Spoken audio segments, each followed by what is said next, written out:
Hello and good afternoon, everybody. Welcome once again to Bill Gray Legion Stadium at Champion Car Wash Field in beautiful Roseburg, Oregon, where the Roseburg Dr. Stewarts will finish out the regular season and get ready to play their final two games here at home in 2023.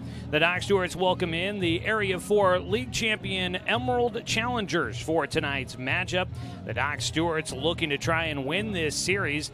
The Docs got one on the road last night against the Challengers. Back at home tonight, looking to try and sneak away with 2 wins and take the series against the league winner. If the Doc Stewarts are able to do that, they'll take care of their business on trying to get themselves into the number 1 seed out of Area 4 for the upcoming state tournament. They would need a little help from the Grants Pass Nuggets as they travel down south to take on the Medford Mustangs this evening. We've got a lot to discuss as we get into the final games of the regular season. The Doc Stewarts taking on the Emerald Challengers. As we welcome you into the Roseburg Disposal pregame show, you can let them make the run to the dump for you. Give them a call at 673-7122. That's Roseburg Disposal. As we make our way towards first pitch of Game 1 of tonight's doubleheader, we will get a chance to catch up with head coach Eric Savage as we get ready for Game 1 of our doubleheader. Coming up in between games tonight, we'll get a chance to wrap up our player interviews with a conversation with Colton Sywell. So look forward to that coming up in between games on tonight's doubleheader. But we want to remind everybody, tonight's game is streaming live with video online at 541radio.com. You can head online to watch the game streaming live for free tonight. You can also go to our YouTube channel, hit the subscribe button, and follow Doc Stewarts Baseball as we make our way into the postseason. Make sure you don't miss any of the action in the postseason when the Doc Stewarts head off to state. We know the Docs will be in the postseason. Where they're at, their matchup, all that still left to be decided. We will go ahead and take a 2-minute timeout. When we come back, we'll get a word with head coach Eric Savage on 541radio.com and on the Score, 92.3 FM and 1490 AM. Hey there, sports fans. Thanks for watching this local sporting event online at 541radio.com. Did you know there's more than one way to watch games online? You can watch games on your laptop or desktop computer, your tablet, or even your smartphone just by going to 541radio.com. But we also use YouTube to stream all of our video broadcasts, which means you could be watching this game on your big screen TV with a number of different streaming devices. You can stream our live YouTube broadcast through your PlayStation or Xbox gaming device, or through streaming devices like Google Chromecast, Apple TV, or Roku. There's plenty of ways to follow this live local sporting event. Plus, you can find past events archived on 1490 The Score's YouTube channel. Find us on YouTube and subscribe today to keep up with the latest in local sports coverage.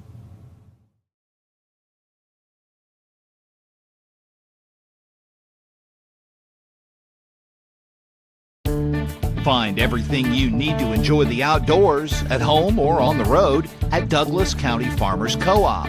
Our garden center has what you need to create an oasis at home, from patio furniture to plants and everything in between. And whether you're barbecuing at home or tailgating at the game, we stock the best products from Yeti, Traeger, and Weber. Stop by or shop online at DouglasCountyFarmersCoop.com. In baseball, home plate is always 60 feet, 6 inches from the mound. But in life, sometimes your home plate needs to move. If you're planning to move, contact BTB Moving for help. BTB Moving is a labor-only company offering statewide services such as packing and unpacking, loading and unloading, piano moving, cleaning services, and 24-hour emergency services. BTB Moving is an affordable veteran-owned company. Call 541-315-0122 for help with your next move. BTB Moving for all your moving needs.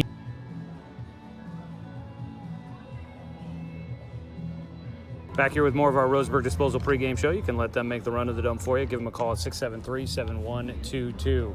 Doc Stewart's wrapping up the regular season with a pair of games at home against the Emerald Challengers here tonight. And joining us now is Coach Eric Savage. Coach, yesterday, definitely two sides of a coin there on that one. Game 1 was a thrilling matchup where you guys played really well. Game 2, obviously, the performance on the mound kind of put you guys behind the 8 ball, and things just didn't quite go your guys' way the rest of that contest. Coming away from it, I know it's nice to get a split on the road. That's always a difficult task to do, but how'd the team feel coming away from that one? You know, I think we were how do I put this? We were in a good place. We weren't satisfied. I think, for a lot of us, we felt like we left a lot on the table. Like you said, though, we have to be able to put the ball over the plate so that we make them hit the ball and beat us that way versus giving them free passes. But very happy with our performance game one. Corbin came out and threw his best game of the year.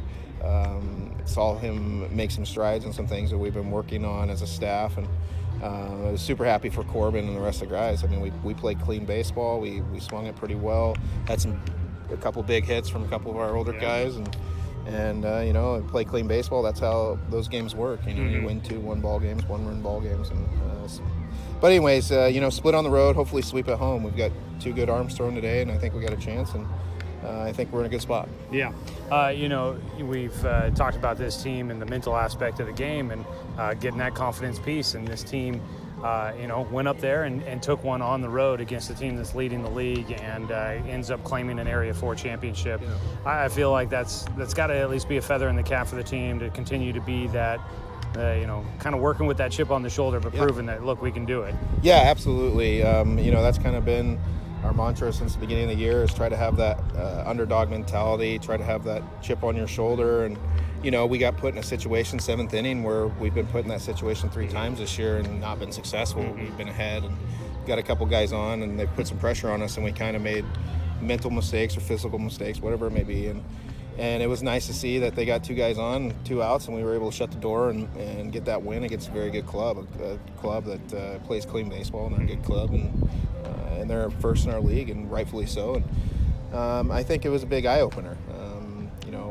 We can play with, I think, anyone in the state, and I think they're starting to feel that now. So. You mentioned that 7th inning in game 1. How much did some of the things of the past kind of pop up in your mind? Because I know they did up in the booth for me. Oh, man, not externally, but internally, I was in panic mode. I was starting to hit the panic button inside and trying not to let the kids see that or overreact. So I just made sure I set my elbow on that post and I stayed still and just was trying to be calm as possible. Yeah, but it was happening internally, that's for sure. And that's that piece of being a coach. You can anticipate and plan and root them on as much as possible. You're not out there physically doing the job. But we came away with the win, and super proud of us for coming away with that win. So.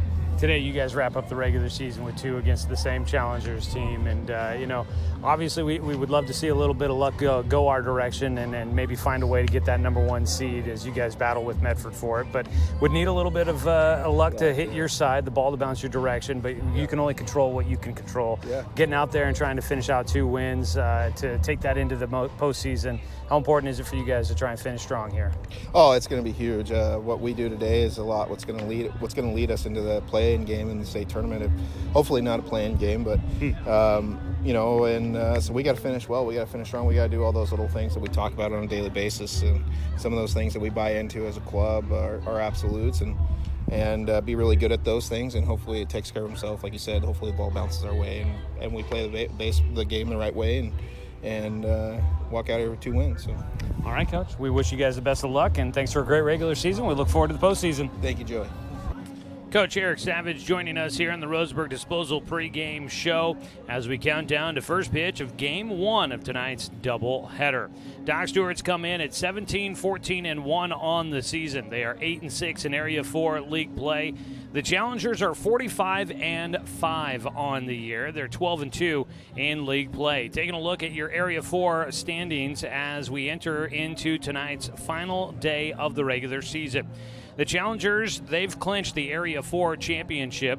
At their 12 and 2 record, they can finish no worse than first place in the league. Medford right now sits at 9 and 5, 1 game ahead of the Doc Stewarts in the standings. The Docs at 8 and 6, Klamath Falls at 7 and 9 in 4th place right now, and then Grants Pass in 5th place at 0 and 14. So you've got the 4 teams that have all clinched their berth in the postseason. The Challengers, they will be the host team for the state tournament. They're at Sweet Johnson Stadium getting started later this week. So they're in automatically no matter where they had finished in the Area 4 standings, much like the Docs the last couple of years. So since they're in as the host team and were the champion in Area 4 this year, That means that the number 1 seed still up for grabs, and it will go to the second place team in the Area 4 standings. Right now, that's Medford. But there is a path for the Doc Stewarts to get that number 1 seed. The Doc Stewarts would need to sweep the challengers here tonight, and then they would need Medford to lose twice against Grants Pass. Now, if you remember, I just told you Grants Pass is 0-14 on the season in league play. Not saying that it can't be done, but it's going to be some long odds for the Doc Stewarts to find their way to that number 1 seed in the Area 4 standings. Not saying it can't be done. There is a path to get there, but it's going to take some work and some help on the side of the Grants Pass Nuggets to help out the Doc Stewarts. The Docs don't have the tiebreaker against Medford, so that's why the Docs need to win 3 of the 4 against the Challengers, and Medford would need to lose at least 2 of those games against the Nuggets here this evening in that series. Medford took both games of that series over the weekend when they were on the road in Grants Pass, so now Grants Pass needs to return the favor here this evening. We'll see. We will know possibly after Game 1 what the seeding is. If Medford gets the number 1 seed, the Docs would be the 2 seed. Klamath Falls is locked in as the number 3 seed. Docs have the tiebreaker there, plus the Doc Stewarts can now, there's no way that Klamath Falls can finish tied with the Doc Stewarts in the Area 4 standings. So if the Medford Mustangs win 1, if the Docs lose 1 today, then it'll be Medford the 1 seed getting into the first round of the state tournament. Docs will be the 2 seed. They'll have to win a play-in game, and Klamath Falls is already the 3 seed. They will have to win a play-in game to try and get into the state tournament as well. We'll talk more about that as we make our way through this evening's contest between the Doc Stewarts and the Emerald Challengers. Yesterday, it was the Docs winning 2-1 in Game 1 of that doubleheader in Eugene against the Challengers at Sweet Johnson Stadium. It was a fantastic pitching performance out of both Evan Corbin and Carter Green. Neither pitcher allowing more than 4 hits, but it was 2 solo homers by the Doc Stewarts that put them in front. For Evan Corbin, I had him down for no earned runs. The team ended up giving a hit, and I could see, I initially put it down as a hit, and the guys in the booth convinced me otherwise to put it down as an error. But either way, 1 or no earned runs for Evan Corbin yesterday against the Challengers in 7 innings of work. He allowed 4 hits, 2 walks, 4 strikeouts, improving to 5-0 on the season. And the Doc Stewarts had handed Carter Green his first loss of the year. Game 2, a much different story, though, as the Challengers took advantage of 13 walks issued by Doc Stewart's pitchers as they would run away with that 15-5 victory in 5 innings. Taking a look at what is on tap, of course, the Doc Stewarts hosting the Challengers here tonight for a doubleheader to wrap up the regular season for the Doc Stewarts. Challengers do have a non-league matchup against the Post 58 Crushers still to come. They will have one more game before they play in the state tournament here coming up. And as for the rest of the league, Grants Pass is at Medford. They get started with a 5 o'clock doubleheader there at, I believe they're playing at Harry and David Field tonight. I did not confirm on that one, but I believe that's where they're playing tonight between the Challengers, or excuse me, the Mustangs and the Nuggets. So that is a look at it. Klamath Falls is done with league play already, so they are waiting for the postseason to get here. They do have a non-leaguer against Medford, I believe, coming up tomorrow. The state tournament will get started with play-in round games coming up on Friday, and the first round of the double elimination tournament starts on Saturday in Eugene.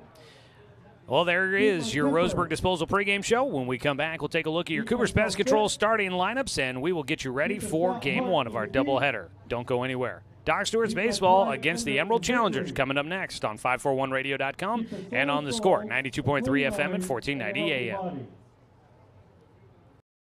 Successful companies have a very important secret. Good advertising works and makes them money. That's why your business should contact Lotus Media Group. Let us help you cash in with multimedia advertising. Multiple touches from Douglas County's only Google-certified partner and most effective advertising platform. Web, broadcast, print. Make it happen. LotusMediaGroupLLC.com. Deciding where to purchase your next vehicle is just as important as the vehicle itself. At Roseburg Honda, our seasoned staff is dedicated to matching you with the right car. From sales to service, our goal is to make sure all of your needs are met, and you leave our dealership feeling good every time you visit. No need to waste your valuable time driving up and down the freeway when the ultimate car buying experience is right here at home. Roseburg Honda. We treat you like family. What rhymes with great? Participate. Where does greatness start? Here, in the classroom. On the stage. In the pool. On the field. Where will your greatness take you? To better grades. To more friends. Yeah! Be great. Participate!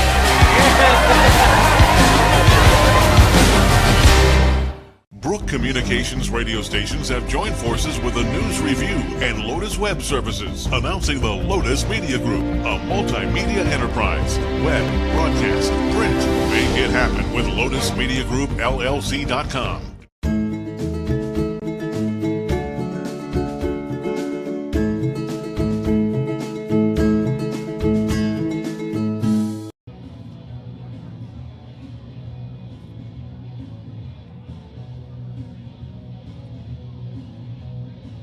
Game one of our doubleheader just about to get underway between the Roseburg Doc Stewarts and the Emerald Challengers. Before we get to your Cooper's Pest Control starting lineups, let's go ahead and pause 10 seconds for station identification. This is Doc Stewart's Baseball on The Score.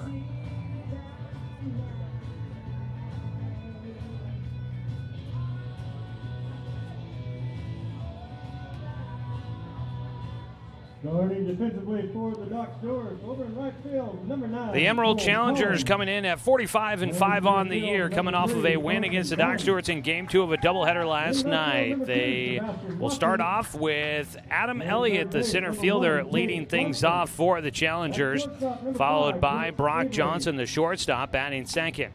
Peyton Tyner, the left fielder, will bat third. Caden Starr, the pitcher, will bat in the cleanup position. Eli Christ, the third baseman, batting sixth. Make that fifth. Aiden Hazen is the first baseman. He'll bat sixth. Easton McDonald batting seventh, starting at second base. Caden Gould, the catcher, will bat eighth. And rounding out the starting nine is the right fielder, Kyle Miller. That's your Cooper's Pest Control starting lineup for the visiting Emerald Challengers. Cooper's Pest Control, when you're looking to build the best defense to protect your home from those summer bugs, give Cooper's Pest Control a call. They're your locally owned bug assassins, 673-0363. Looking around the diamond for the Doc Stewarts here tonight. Defensively out there, Colton Sywell on the mound, the right-hander out of Bandon High School. Colton will be our interview guest going into Game 2 here tonight. Behind the plate, Knox Hubbard catching for the Doc Stewarts. At first base, Daniel Withers. At second base, Logan Anderson. On the left side of the diamond, Cade Johnson at third, Brooks Avery at short, and in the outfield from left to right, Sebastian Watson, Carson Dunn, and Cole Collins. All right, on the mound, Colton Sywell making his 7th start of the summer. Gets ready for the first pitch of the ball game. And it is down the middle for a strike. And we're underway in Game 1 of today's doubleheader. Our final games here at home for the Doc Stewarts and the final games of the regular season for the Docs. The 0-1 pitch from Sywell. Breaking ball that will hit the inside corner against Adam Elliott for an 0-2 count. Elliott yesterday 4 for 7 in the doubleheader with a double, 2 RBI, and 3 runs scored. His 0-2 pitch outside. And the count goes to 1-2. Colton Sywell, 7th start, 8th appearance. He's thrown 30 innings this summer for the Doc Stewarts, has a 3-0 record, a 2.70 ERA, 17 walks, 29 strikeouts. It's got a 1-2 pitch, breaking ball, and it hits the batter on the front arm.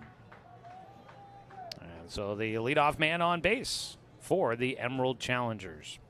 The next batter, number 3, Brock Johnson. Yeah, just hate to see that. We've said it before. I'll pretty much say it every time. You hate to see a hit batter when a pitcher gets to 2 strikes on the advantage. Adam Elliott on base at first. 1 on, nobody out. Brock Johnson will bat. Top of the order was pretty good for the Challengers yesterday. as Johnson will take low and inside for ball 1.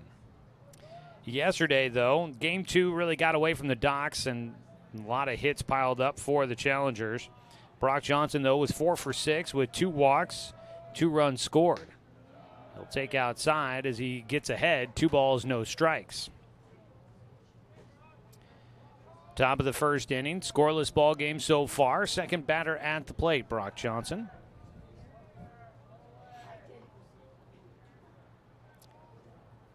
Colton Sywell paying attention to Adam Elliott over at first base, watching him back to the bag as he steps off. The 2-0 delivery hits the outside corner for a called strike.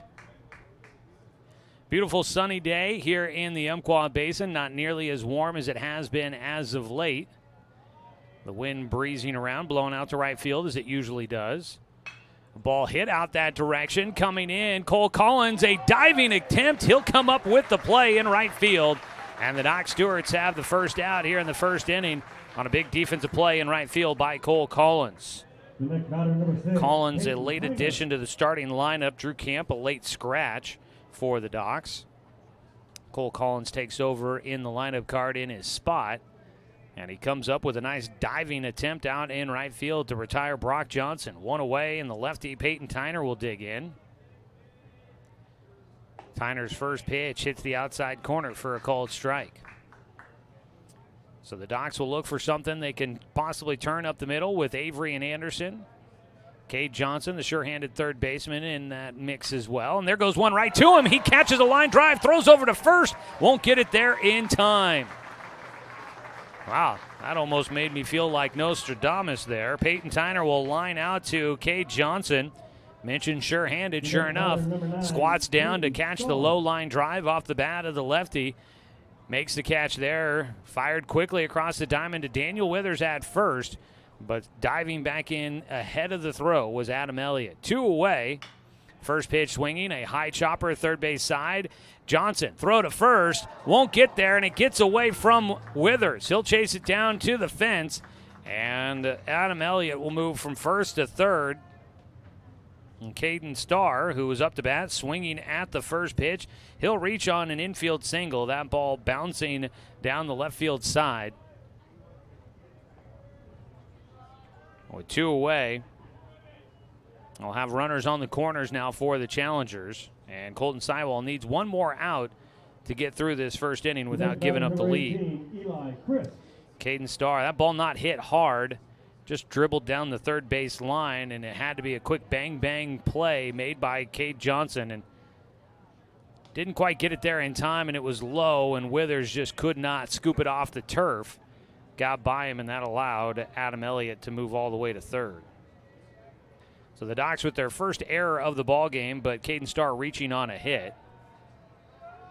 A 1-0 pitch here for Sywell. Facing Eli Christ, he'll get him to pop up. That ball right side, fighting the sun. Logan Anderson coming in. That ball took forever to come down. But Logan Anderson, patient, and right there with it. No runs come in on 1 hit, 1 Doc Stewart error, and 2 men left on base. Challengers held off the board in the top of the first. We'll go to the bottom of the first. We'll have your Cooper's Pest Control starting lineups when we return on 541radio.com and on the Score, 92.3 FM and 1490 AM.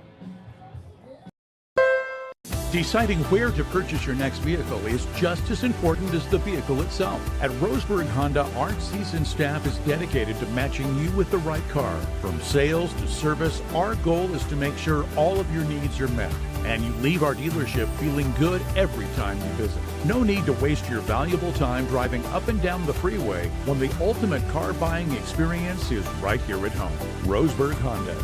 We treat you like family. Find everything you need to enjoy the outdoors at home or on the road at Douglas County Farmers Co-op. Our garden center has what you need to create an oasis at home, from patio furniture to plants and everything in between. And whether you're barbecuing at home or tailgating at the game, we stock the best products from Yeti, Traeger, and Weber. Stop by or shop online at DouglasCountyFarmersCoop.com.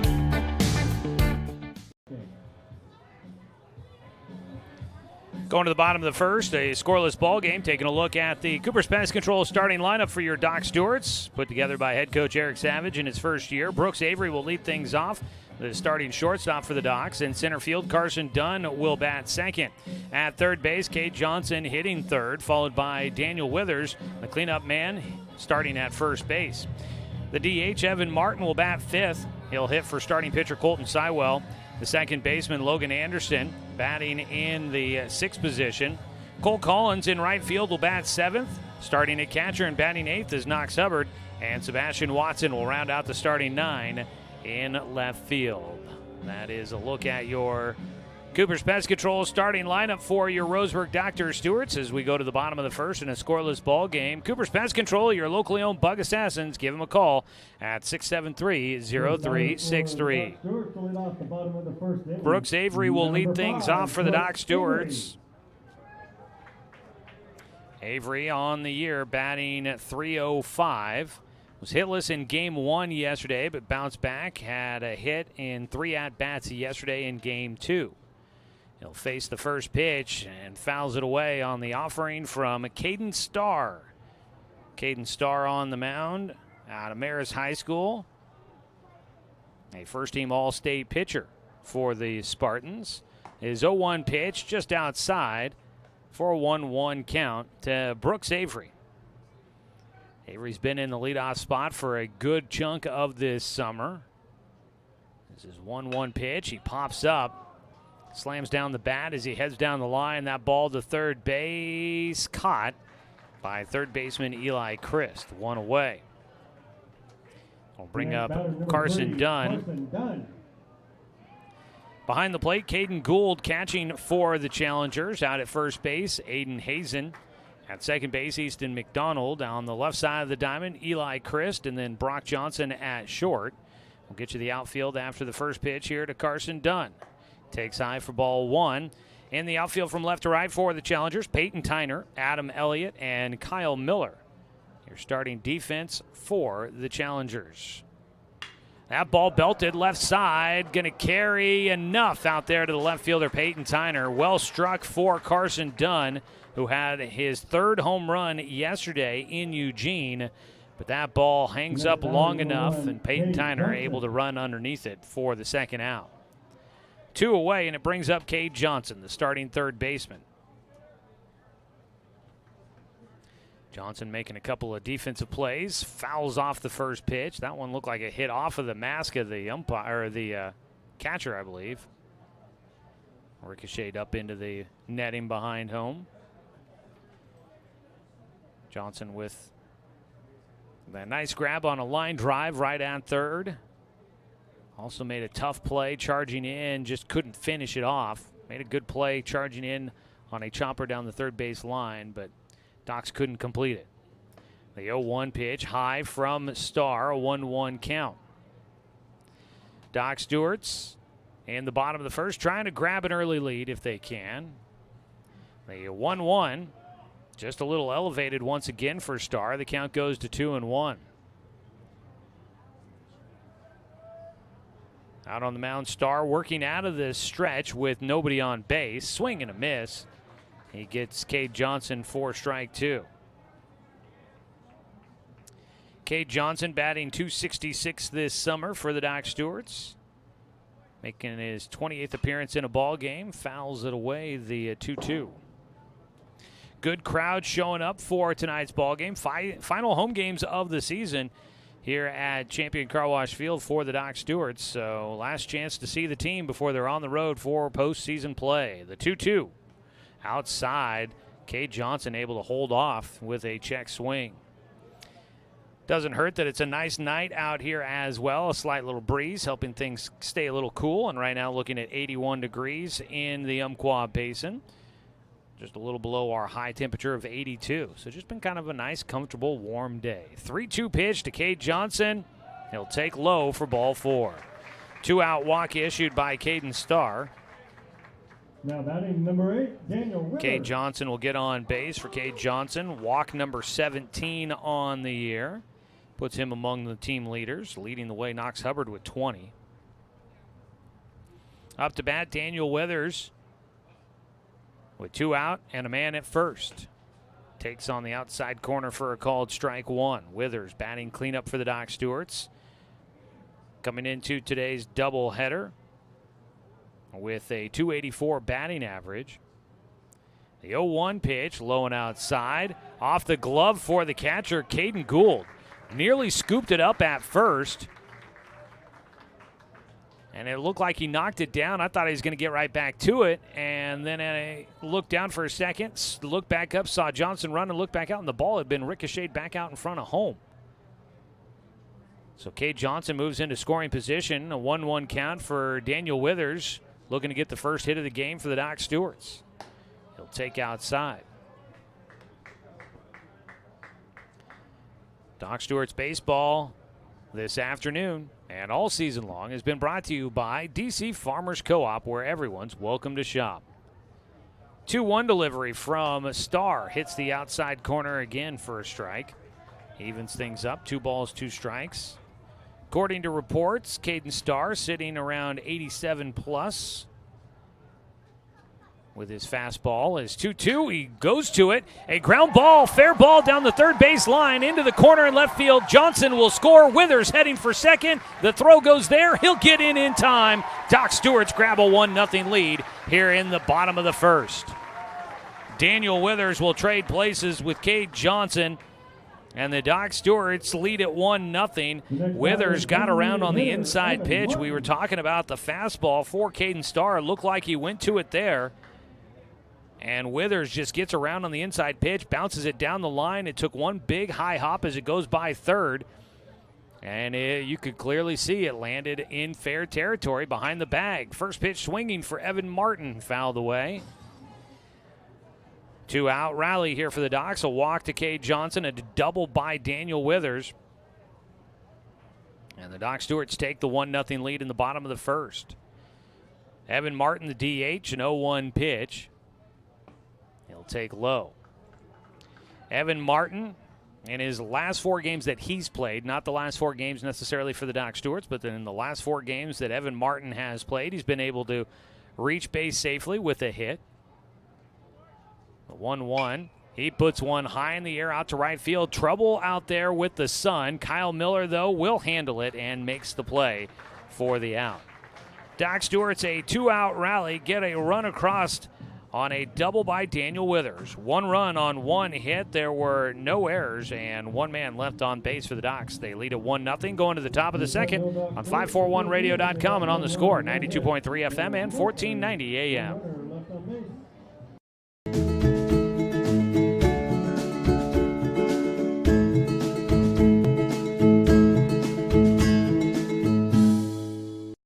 Looking for more local sports coverage?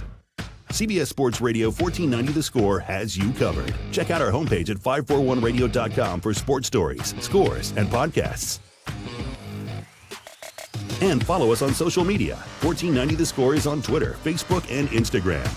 And take the station with you wherever you go with the 541 Radio app. Download the app in your smartphone's app store and get access to a live stream of the station, sports stories, podcasts, and easy messaging with the station and others. Brook Communications radio stations have joined forces with the News Review and Lotus Web Services, announcing the Lotus Media Group, a multimedia enterprise. Web, broadcast, print. Make it happen with Lotus Media Group, LLC. First batter for the Challengers to lead off the top of the second inning, number 11, Aiden Hazen. Aiden Hazen will lead things off for the Challengers as the Doc Stewarts grab a 1-0 lead in the bottom of the first inning. We head to the top of the second. Colton Sywell, first pitch, will miss outside for ball 1. Docs baseball brought to you by Chuck Swarman Family Auto Repair. Are you ready to go where life takes you? Sywell with a lead to work with now. The 1-0 pitch, fouled back for strike 1.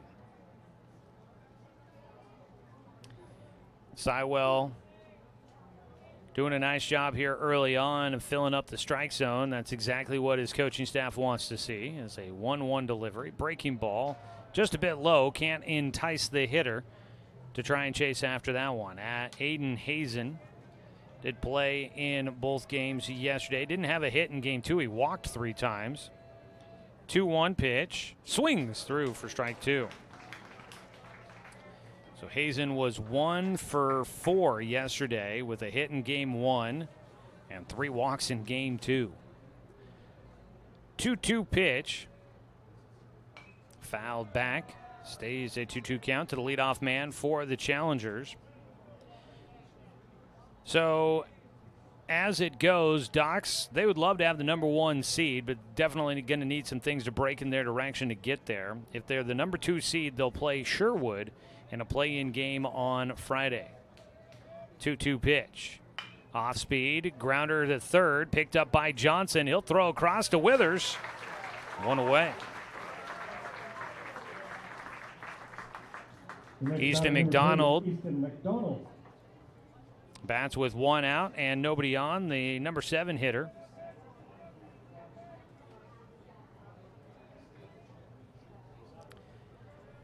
McDonald starting at second base, a left-handed batter. Takes a strike on the outside corner to begin his at-bat.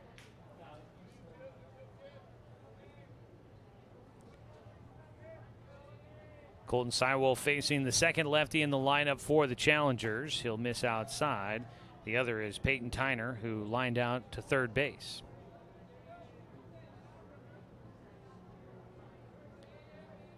Out of his windup, Sywell kicks and fires the 1-1, just missing high for a 2-1 count. From my angle, now I'm a little offset from home, not right back behind home like the camera. From my angle, that looked like it might have had a chance to catch the top of the zone, just misses. 2-1 is low. Sywell will find himself behind in the at-bat against McDonald. 3 balls and a strike. An opportunity for the hitter here.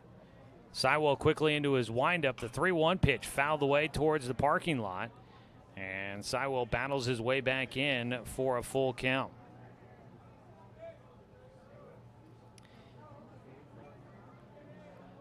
A 3-2 delivery with nobody on, 1 away. Sywell into his windup. He slows down he slows down the motion in his delivery to the plate and ends up walking Easton McDonald. First walk issued by Sywell. He has hit a batter as well. That just kind of got me mesmerized, and I think that was the goal of trying to do that to the hitter. But Sywell, he had worked quickly in the pitch before, and then he really slowed down his windup. He gets a first pitch strike 1 in against Caden Gould, the catcher. Caden Gould out of North Eugene High School, honorable mention All-State catcher for the Highlanders. The 0-1 pitch to him. Slaps 1 right side. That's going to get down. Long run for Cole Collins. Into the corner. He'll track it. They're going to send the runner all the way home. And the throw's going to get cut off. And we got a tie ball game on a double by Caden Gould. Gould will sneak it inside the right field line to drive in Easton McDonald from first. Challengers even this one up here in the top of the second. 1-1 score. Still 1 out and a man in scoring position for the Challengers. Kyle Miller, the right fielder, will bat. Miller played in game 2, I believe, yesterday. He got a chance to come in late in that game, making his first start against the Docs. He fouls off the pitch for strike 1. So the Docs take the lead in the bottom of the first. The Challengers rally back, and they grab the lead here in the top of the second. 0-1 pitch to Miller with a man at second base. Pitch goes all the way to the backstop. And up to third base will go Caden Gould. Wild pitch moving him up 90 feet. So the Doc Stewarts find themselves facing a little adversity here in the second inning. Colton Sywell is still needing 2 outs to get through this one. And a visit out to the mound for Knox Hubbard. Coming up later this week, it's not just the Doc Stewarts that are into the postseason. Dr. Randall's will be playing LeGrand on Wednesday. They get that one started at 2 o'clock in the Single A State Tournament in Redmond. Dr. Randall's making the tournament this year. Pepsi, unfortunately, did not. Kenny Sherman will be out there to cover the Dr. Randall's Crowns in the state tournament. And Kenny will be broadcasting that game on Wednesday, 2 o'clock on DouglasCountySportsOnline.com. Swing and a miss for strike 2 to Kyle Miller after a meeting on the mound there with Hubbard and Sywell. Colton Sywell with a man at third and a one away. His 1-2 pitch is inside. Just above the shoe tops there for Kyle Miller. 2-2 count to the 9-hitter in the lineup card. Adam Elliott, the dangerous top half of this lineup, waiting on deck. 2-2 pitch from Sywell. Misses high. The count is full. The wind right now blowing in from center field. It'll swirl here at Champion Car Wash Field. Usually blows in from left, swirls in the outfield, and then finds its way out to right field. 3-2 pitch from Sywell. Ball fouled off by Miller. The at-bat will continue. Yesterday, we did see the wind blowing out a little bit at Sweet Johnson Stadium. Doc Stewart's had a couple of home runs. Knox Hubbard and Carson Dunn both leaving the yard. There's a pitch in for ball 4. And another walk issued by Colton Sywell. Runners on the corners with one away. Adam Elliott will bat. And here comes a visit out to the mound for A.J. Doolittle, the pitching coach. Going to head out to the mound to talk with Colton Sywell. Knox Hubbard out there as well. Daniel Withers made a quick stop before Coach Doolittle got there. Doc Stewart's Baseball brought to you by Fisher's Hearth and Home, serving Douglas County for over 30 years with the largest selection of wood, gas pellet, and electric stoves and fireplaces. So the Single A tournament will be held in Redmond this year. That breaks from a long-standing tradition of holding it in at North Marion High School. They had done it there for, feels like, as long as I can remember, but my memory isn't always that in-depth. So it's a really nice park up there at North Marion, where they had been hosting the Single A State Tournament. Made a trip up there one year. The next batter for the Challengers. But now it'll be in Redmond. AAA State Tournament had been here in Roseburg the previous couple of years. It is now moving to Eugene for this year. Doc Stewart's will be playing up there on Friday or Saturday later this week. We'll know more here as the evening wears on. First pitch bounces outside. Knox Hubbard will do a nice job of acting as the backstop to make sure that ball didn't get away. Adam Elliott at the plate with a 1-0 count.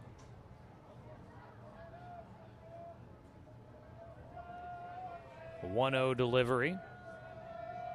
Sywell fires in, low and outside. The runner at first thought about trying to take off, but back to the bag goes Kyle Miller. 2-0 count.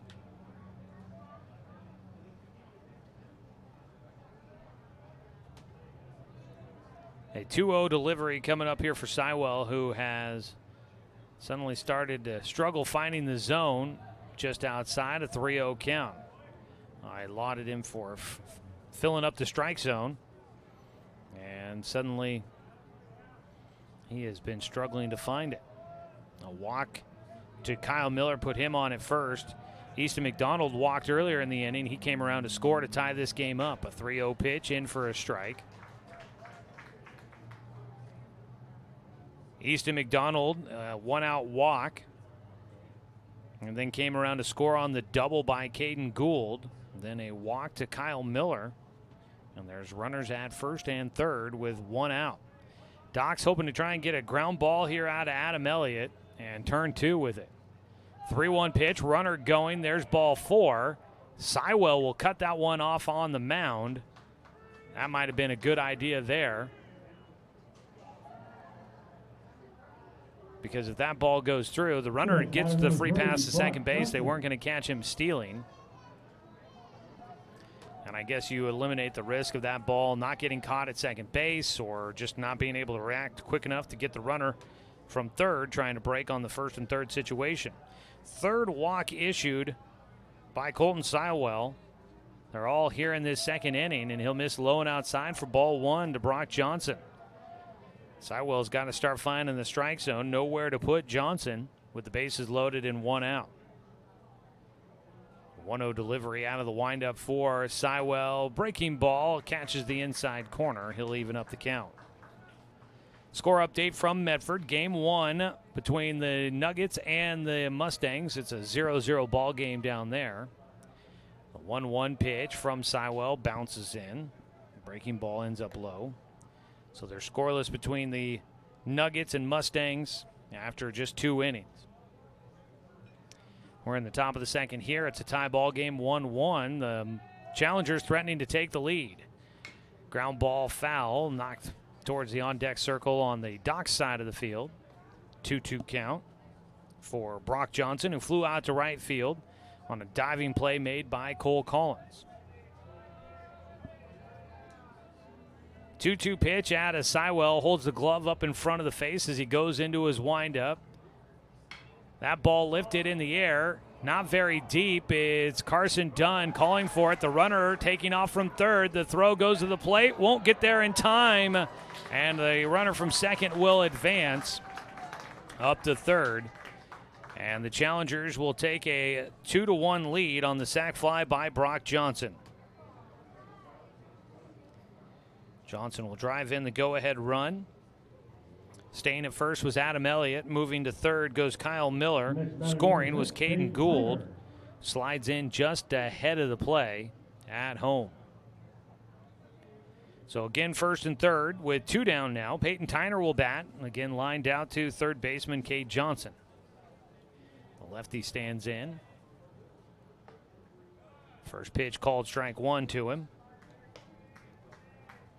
So walks, a bit of an issue here in this second inning, and the Challengers will take advantage. That's what good teams do. Take advantage when the other team gives you the open door. The 0-1 pitch goes off the glove for Hubbard. Back to the backstop. Another run comes in to score.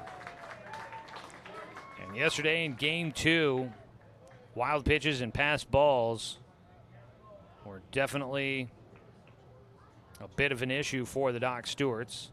That as well as the walks, and it's rearing its ugly head here again in the second inning. So runner at second base, a 1-1 count. It's now 3-1. The Challengers in front. Breaking ball high and away. So Tyner, with a man in scoring position out at second, will stand back in, a 2-1 count with 2 down. Sywell's 2-1 pitch fouled away.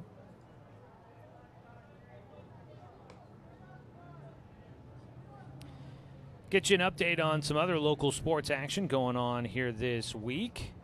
Some wrestling happening out in Fargo, North Dakota. Get you caught up on that. 2-2 pitch for Peyton Tyner. Sywell delivers to him, missing just outside to take the count full. Gage Singleton from Roseburg High School and Drew and Carter Dawson from Glide High School out there at Fargo, North Dakota. It's a ground ball. Second baseman Logan Anderson, throw to first in time. Boy, quick out of the box there for Peyton Tyner. Ground ball to second base, and he had me worried he was going to beat out that throw. 7 hitters come to the plate for the Challengers, and they jump in front. 3 runs come across on a total of just 1 hit. There were no Doc Stewart errors, and 1 man left on base. A 2-run deficit for the Docs to try and make up as we go to the bottom of the second on 541radio.com and on the Score, 92.3 FM and 1490 AM. At Douglas County Farmers Co-op, we want your four-legged friends to be healthy and happy. That's why we stock a carefully curated selection of pet, equine, and livestock supplies. From the premium foods your pets crave to grooming and show supplies that help you shine in the show ring, you'll find it at Douglas County Farmers Co-op. Our knowledgeable staff are here to help with those tough pet and livestock care questions. Stop by or shop at DouglasCountyFarmersCoop.com. In baseball, home plate is always 60 feet 6 inches from the mound. But in life, sometimes your home plate needs to move. If you're planning to move, contact BTB Moving for help. BTB Moving is a labor-only company offering statewide services such as packing and unpacking, loading and unloading, piano moving, cleaning services, and 24-hour emergency services. BTB Moving is an affordable veteran-owned company. Call 541-315-0122 for help with your next move. BTB Moving for all your moving needs.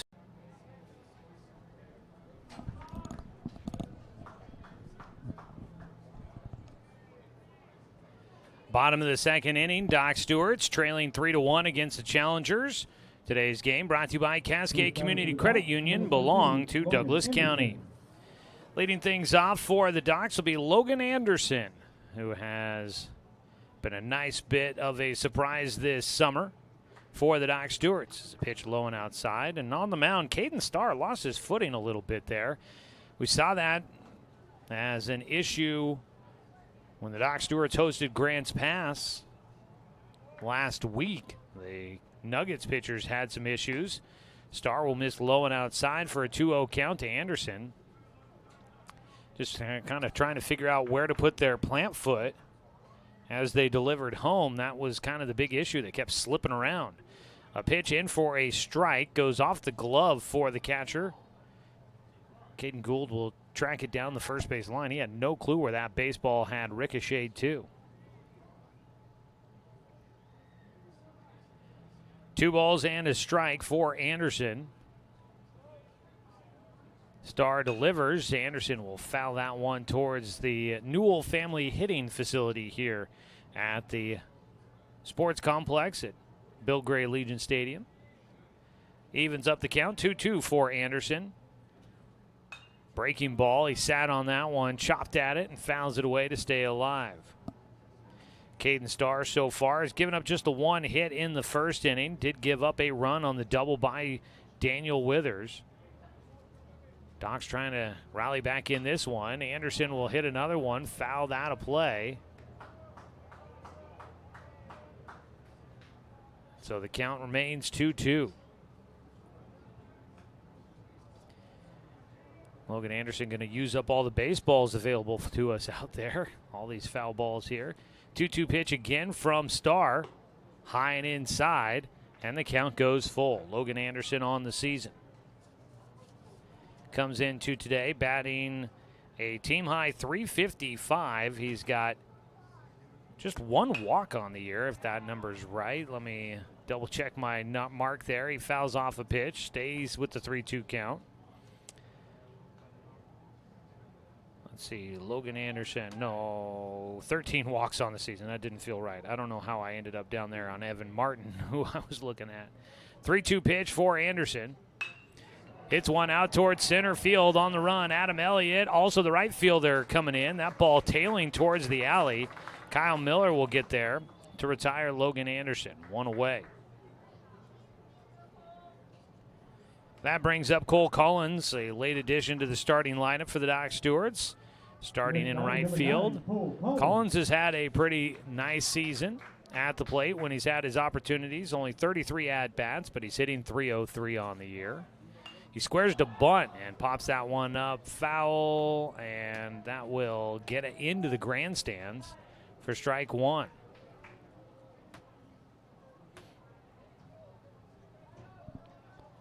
Doc Stewarts didn't try to, they ended up using the long ball quite a bit yesterday.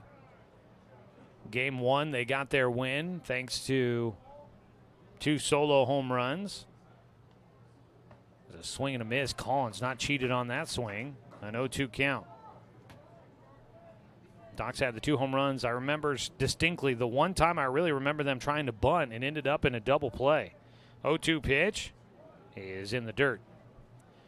I don't remember exactly who it was. It might have been game 2 with Waylon McKnight. Yeah. McKnight tried to lay down the bunt and popped it basically right to the first baseman charging in. He caught, then turned and threw to the second baseman covering first to double off the runner at first base. 1-2 pitch, swung on and missed for strike 3. Down goes Cole Collins. First strikeout for Caden Starr. 2 down. Brings up Knox Hubbard. Now batting number 4. Knox Hubbard had one of the 2 home runs yesterday. Solo shot over the right field fence.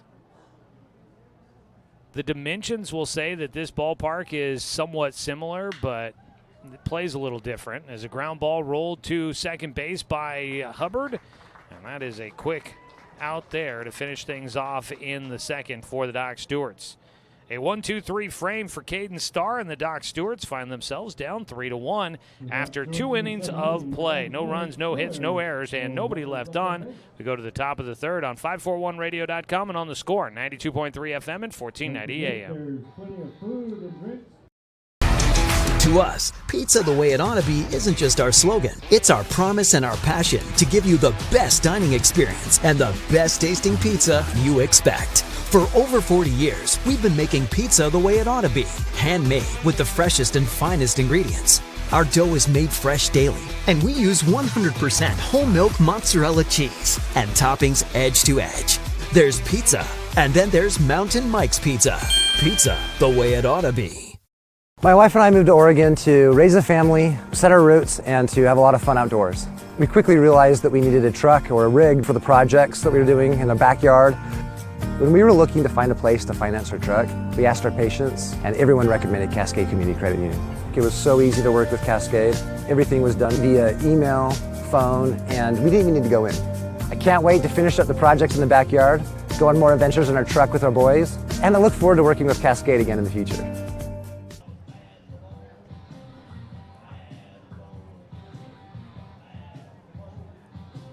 Docs Baseball here on the Score, brought to you by Dr. Lanson Randall, Family and Cosmetic Dentistry. Visit drrandall.com or give him a call at 541-378-6694.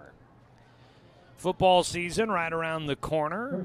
Ducks, Beavers, you can catch them on the radio, as well as Roseburg High and Sutherland High football. Make sure you catch those coming up this fall here in the Umpqua Basin. First pitch, strike 1 to Caden Starr, the pitcher, who had a infield single back in the first. The 0-1 from Sywell is in for a swing and a miss, strike 2. Roseburg High football, as usual, will be right here on the Score and with video online at 541radio.com. It's the 0-2 pitch out of Sywell, missing low with his breaking ball. Sutherland football, you can hear it, no video coverage, but you can listen to Sutherland football on I-101 FM with Dan Bain coming up at the start of September. 1-2 pitch, just outside by Sywell, 2-2 count. So looking forward to football season getting started, although I'm looking forward more to a little bit of time to get ready for football season once Doc Stewart's season gets done. 2-2. Swing and a miss. A strikeout there for Colton Sywell. He gets Caden Starr to start things off here in the third. 1 away. That's a Mountain Mike's Pizza strikeout. Mountain Mike's don't swing and miss with dinner tonight. Stop by and make it a Mountain Mike's night. It's pizza the way it ought to be. 1 away. Up to bat, Eli Christ. Takes high. Colton Sywell trying to settle back in and try and get the Docs, at least keep them in this game, trailing 3-1 at the moment. Sywell out of his windup. Misses high and inside with the changeup. Falls behind the hitter, Eli Christ, 2-0. Christ popped out to second baseman Logan Anderson his last time up on a very high fly ball. Breaking ball will catch the zone for a strike. 2 balls, 1 strike here for Christ. For the Emerald Challengers, they will get that automatic berth into the state playoffs as the ball fouled away. 2-2 count for Christ. Challengers, as the host team, will play in that 7 o'clock game. They'll face either the Area 2 number 2 team or Area 3 number 4 team in the first round of the state playoffs on Saturday at 7. The 2-2 pitch from Sywell. Ball is fouled the right side out of play. Sywell's been doing a good job of challenging the hitters, but boy, they have been making contact. Haven't necessarily been hitting everything, but they've been making contact and fouling off pitches quite a bit. In fact, just 2 hits allowed so far by Colton Sywell. It's got a 2-2 count. Line drive, left field will get in for a base hit. And Eli Chris is going to turn the corner, heading for 2, and he'll get in standing up with a 1-out double here in the 3rd inning. The next batter, number 11. Got around on that one, hit it into the corner. Sebastian Watson tracking it down. Had to chase it as it bounced off the walls out there a little bit. Able to get back to it. Fired in quickly, but not in time as Chris easily into second base with a 1-out 2-bagger. Aiden Hazen will bat. Hazen grounded out to third his first time up. Fouls off a pitch that direction. We'll have the 0-1 count. Doc Stewart's trailing 3-1. We're in the top of the 3rd.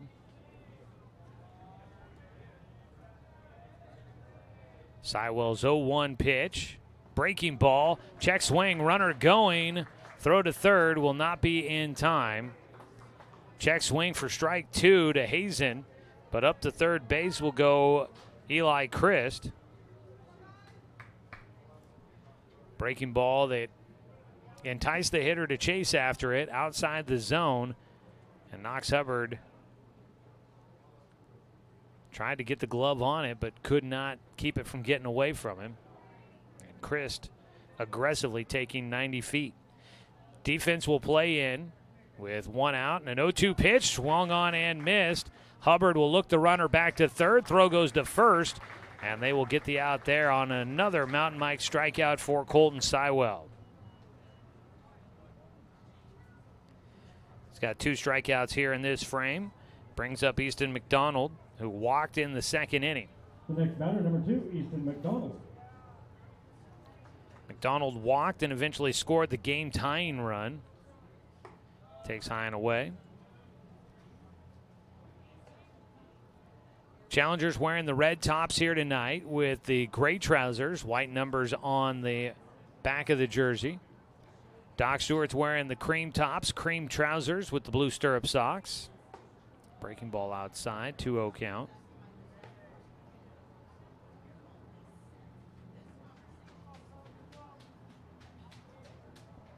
Easton McDonald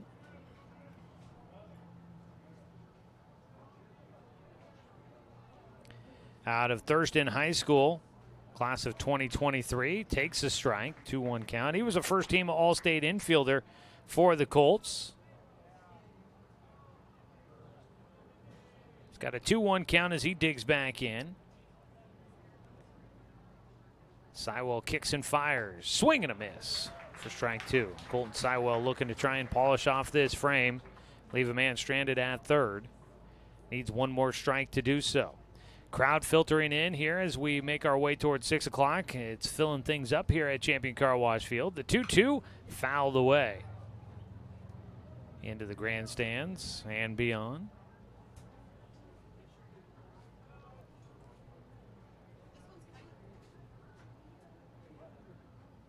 Sywell's 2-2 delivery with a man at third base out of his windup.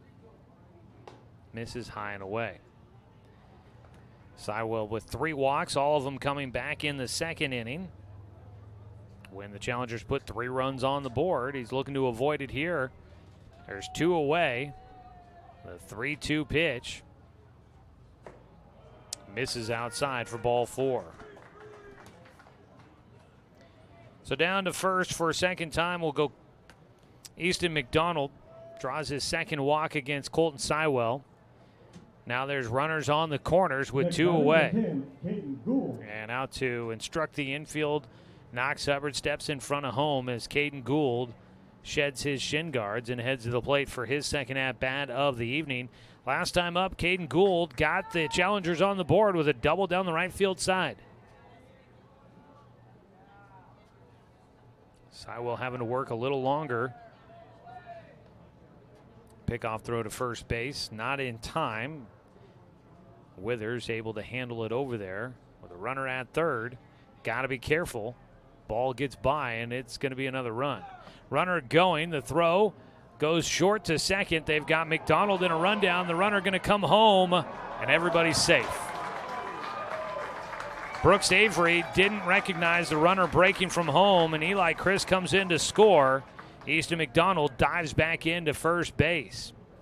If they had gotten the tag out on McDonald before the run scored, it wouldn't have counted, as they would have gotten the third out, but McDonald able to get back to the bag and just kind of hang up long enough and entice the Docs defense to not pay attention to the runner breaking from third. The 1-0 pitch fouled off at the plate by Caden Gould.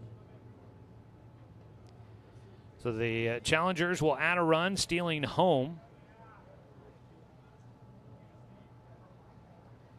Caden Gould at the plate, 1 for 1 in the game. He's got a 1-1 count. Yesterday was Easton McDonald playing games like that between first and second, as the Challengers tried to end the game early in game 2. They were trying to get back to a 10-run lead, and he was playing a little cat and mouse between first and second after drawing a walk, just trying to get the runner at third an opportunity to break for home. A pickoff throw to first base, not in time. So it's now out to a 3-run lead for the Challengers here in game 1 of our doubleheader. Sywell's 2-1 pitch is low, scooped up by Hubbard. Sywell, this bottom of the order is giving him troubles. 2 walks to Easton McDonald. This is where the runs have all come from. Top 4 in the order haven't scored. So runner going on the 3-1. A soft liner up the middle, gets into center field, and it gets by Carson Dunn. An error is going to bring in another run. Into second base will go Caden Gould. So Easton McDonald was running on the play, easily was going to get to second. Ball got by Dunn. He goes to third and ends up coming around to score. Into second base goes Caden Gould after his 2-out single. And the Doc Stewarts shooting themselves in the foot here in game 1 of our doubleheader. Trying to put on a good showing on the final day at home on the season, and the Doc Stewarts have dug themselves a hole. As a pitch outside, Knox Hubbard will glove it. Ball 1. 2 runs in here in the third. It's 5-1. The Challengers in front. Sywell's 1-0 pitch hits the outside corner for a called strike. Docs will have to get some offense going against Caden Starr. Gave up a run in the first inning. That was all the Docs were able to manage. 1-1 pitch to Kyle Miller, the 9-hitter, drew a walk back in the second.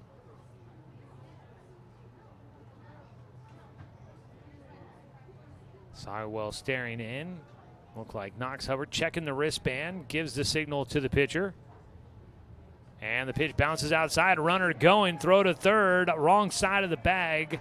Cade Johnson will scoop it up, avoid the ball getting by, but in safely will go Caden Gould to third base. So Gould at third, 90 feet from home, a 2-1 count for Kyle Miller. Pitch is high, and it's now 3-1 for the 9-hitter.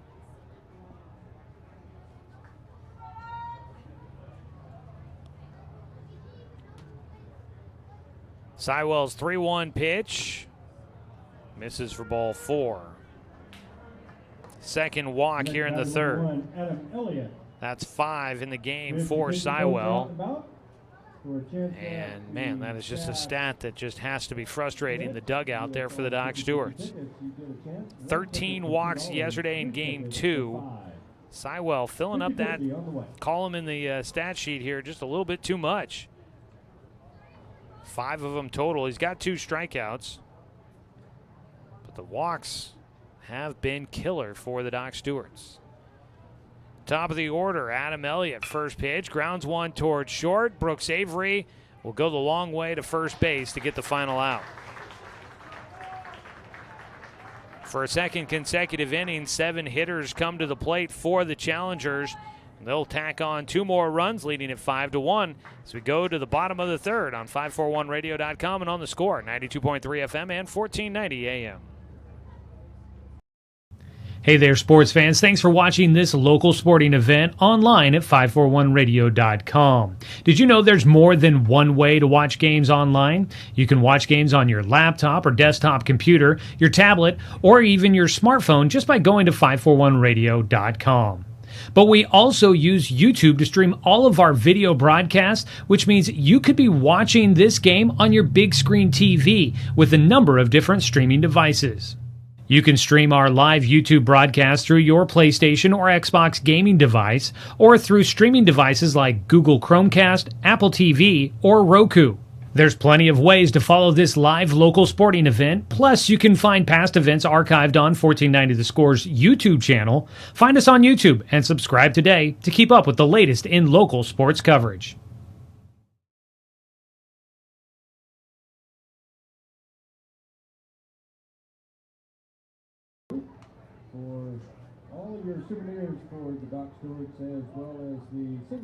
Right-hander Caden Starr now with a comfortable 4-run lead to work with as he tries to keep the Doc Stewarts on the wrong end of this one. Doc's trailing 5-1 as we go to the bottom of the third. Today's game brought to you by Flyaway Travel.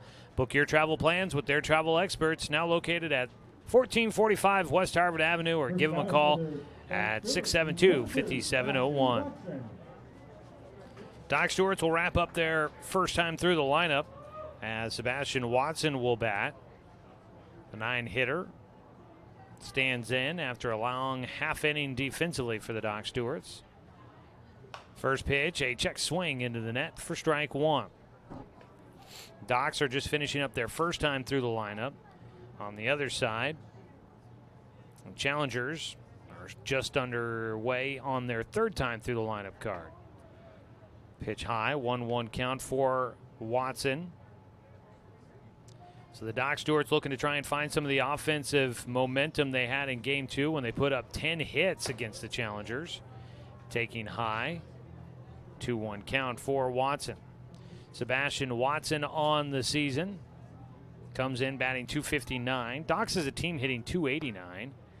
As they pitch inside, 3-1 count for the 9-hitter. Sebastian with 13 walks on the year. The 3-1 pitch to him. Check swing. He wanted to hold up on a ball high above the zone, but he couldn't get the bat back out of the way in time. So it's a 3-2 pitch coming up here for Caden Starr. Fought off down the first base side, foul for Watson.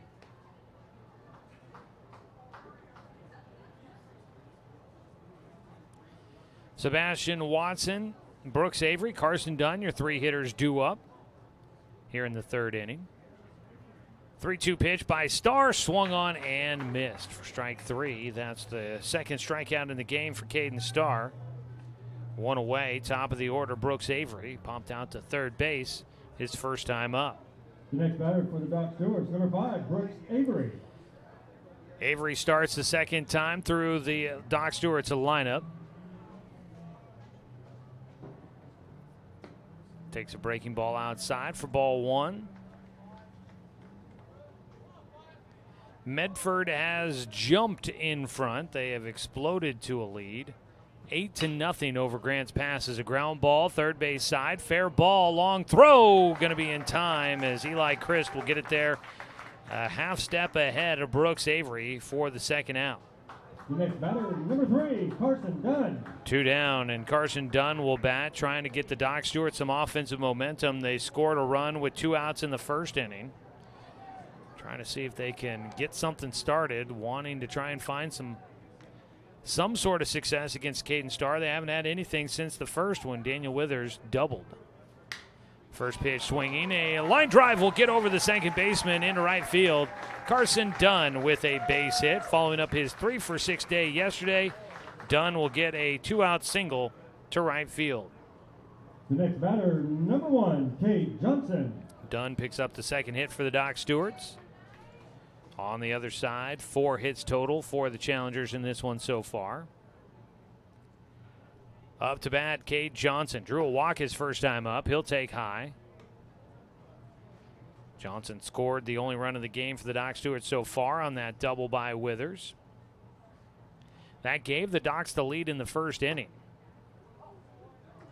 But they have since given it back as the Challengers score 3 in the second and 2 in the third to pull ahead 5-1.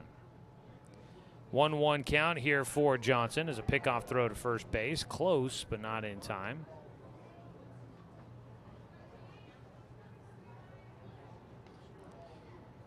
Johnson digs back in with Dunn at first. A 1-1 pitch. Off the hands and in foul territory. That ball caught by Aiden Hazeman, the first baseman, for the final out. Unlucky there for Cade Johnson as that ball in on the handle. Just a soft liner to first. No runs, 1 hit, no errors. 1 man left on for the Doc Stewarts. We're through 3 innings of play, and it is a 5-1 lead for the Emerald Challengers on top of the Doc Stewarts on 541radio.com and on the Score, 92.3 FM and 1490 AM.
After 3 innings of action, the Doc Stewarts will make a move to the bullpen. It's a call to the pen brought to you by Chris Hubbard State Farm Insurance. If you're considering a change when it comes to your insurance coverage, get in touch with Chris. He can help you deal with all life's curveballs with life insurance coverage to fit your budget, plus coverage for your home and auto. Contact Chris Hubbard at 541-672-3301 or visit chrisinsures.com for a free quote. Colton Sywell goes 3 innings, and Sebastian Watson will take over on the mound for the Doc Stewarts. Sebastian Watson seen more time pitching than I'm sure he has seen in quite some time, and his first pitch will get away from him and hits Brock Johnson. Second hit batter of the game for the Doc Stewarts pitchers. Number 6, Peyton Tyner. Brock Johnson on base for a first time in the ball game. Nobody out, 1 on. Leadoff man on base for the Challengers for the first time since the first inning when Adam Elliott was hit by a pitch. Peyton Tyner will bat. He'll take lone outside for ball 1 from Sebastian Watson, who will make his 5th appearance. He's thrown 12 in the 3rd innings, 5.84 ERA, 11 strikeouts, just 3 walks. Strike in, 1-1 count.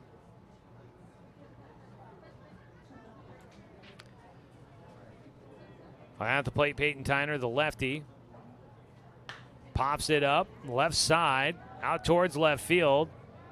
Diving attempt. Did he come away with it? He did. A diving attempt out in left field by the new left fielder. Cade Johnson out there has moved to left. Jalen Riddle has taken over at third. And Cade Johnson with a big grab in foul territory to retire Peyton Tyner. And Johnson has had a couple of catches against Peyton Tyner so far in this ball game. Won a line drive right at third, and now that Johnson's in left field, he makes a diving play in foul territory. Breaking ball for a strike to Caden Starr. On the play, Brock Johnson holds at first, didn't try to tag in advance, probably didn't expect that ball to be caught. The 0-1 pitch fouled back for strike two. Starr 1 for 2 in this game, struck out against Colton Sywell his last time up. So Sywell will be credited with 4 hits allowed, 5 runs. And he walked 5, struck out 2. Hit 1 as well. It's a swing and a miss for strike 3. And Sebastian Watson will come in and picks up a Mountain Mike's Pizza strikeout for the second out. That's the second time that Caden Starr has struck out in this one. 2 down. Man at first. Up to bat, Eli Christ to double to left field his last time at the plate. First pitch, breaking ball, misses high. Now Watson doesn't have the velocity some of the starting pitchers you'll probably see throughout the state of Oregon, but mixes his pitches well and locates them pretty good. There's a pitch inside, throw down to second base, tag applied. Couldn't hang on to the baseball out there. The throw was in a perfect spot. It was handled at first by Logan Anderson, but he couldn't squeeze it. As the runner slides in, Brock Johnson steals second, and the ball squirts out of the glove for Logan Anderson. If he had held on, that was going to be the final out.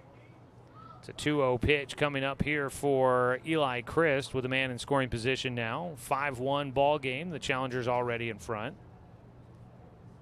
Watson's 2-0, misses low and outside for a 3-0 count. That was a great throw, great play by Anderson. Just couldn't hang on to the baseball as the runner came kind of colliding in at the bag. The 3-0 misses high for ball 4, and it's a 2-out walk issued to Eli Christ, who's on base for a second time. The next batter, number 11, Aiden Hazen. Aiden Hazen, 0 for 2 in the ball game. Will stand in with runners at first and second, 2 away, facing Sebastian Watson for the first time. Takes right around the belt buckle on the inner half for strike 1. So Jalen Riddle comes into the game, takes over at third. I believe that'll mean that Evan Martin is out of the game as the DH.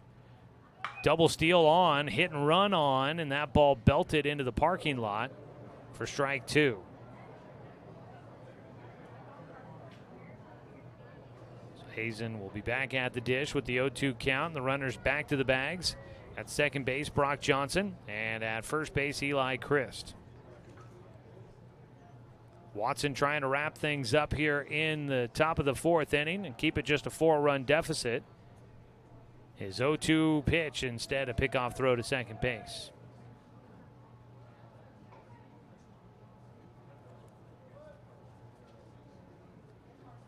Oh, 2 count for Watson. Seabass sets and fires. There is strike 3, froze him at the plate. Not sure what else Aiden Hazen would have been looking for. It's another Mountain Mike strikeout for Sebastian Watson, and he gets through the 4th inning. No runs, no hits, no errors, 2 men left on base. Doc Stewart's trail 5-1. We go to the bottom of the 4th on 541radio.com and on the Score, 92.3 FM and 1490 AM. Deciding where to purchase your next vehicle is just as important as the vehicle itself. At Roseburg Honda, our seasoned staff is dedicated to matching you with the right car. From sales to service, our goal is to make sure all of your needs are met, and you leave our dealership feeling good every time you visit. No need to waste your valuable time driving up and down the freeway when the ultimate car buying experience is right here at home. Roseburg Honda. We treat you like family. Find everything you need to enjoy the outdoors at home or on the road at Douglas County Farmers Co-op.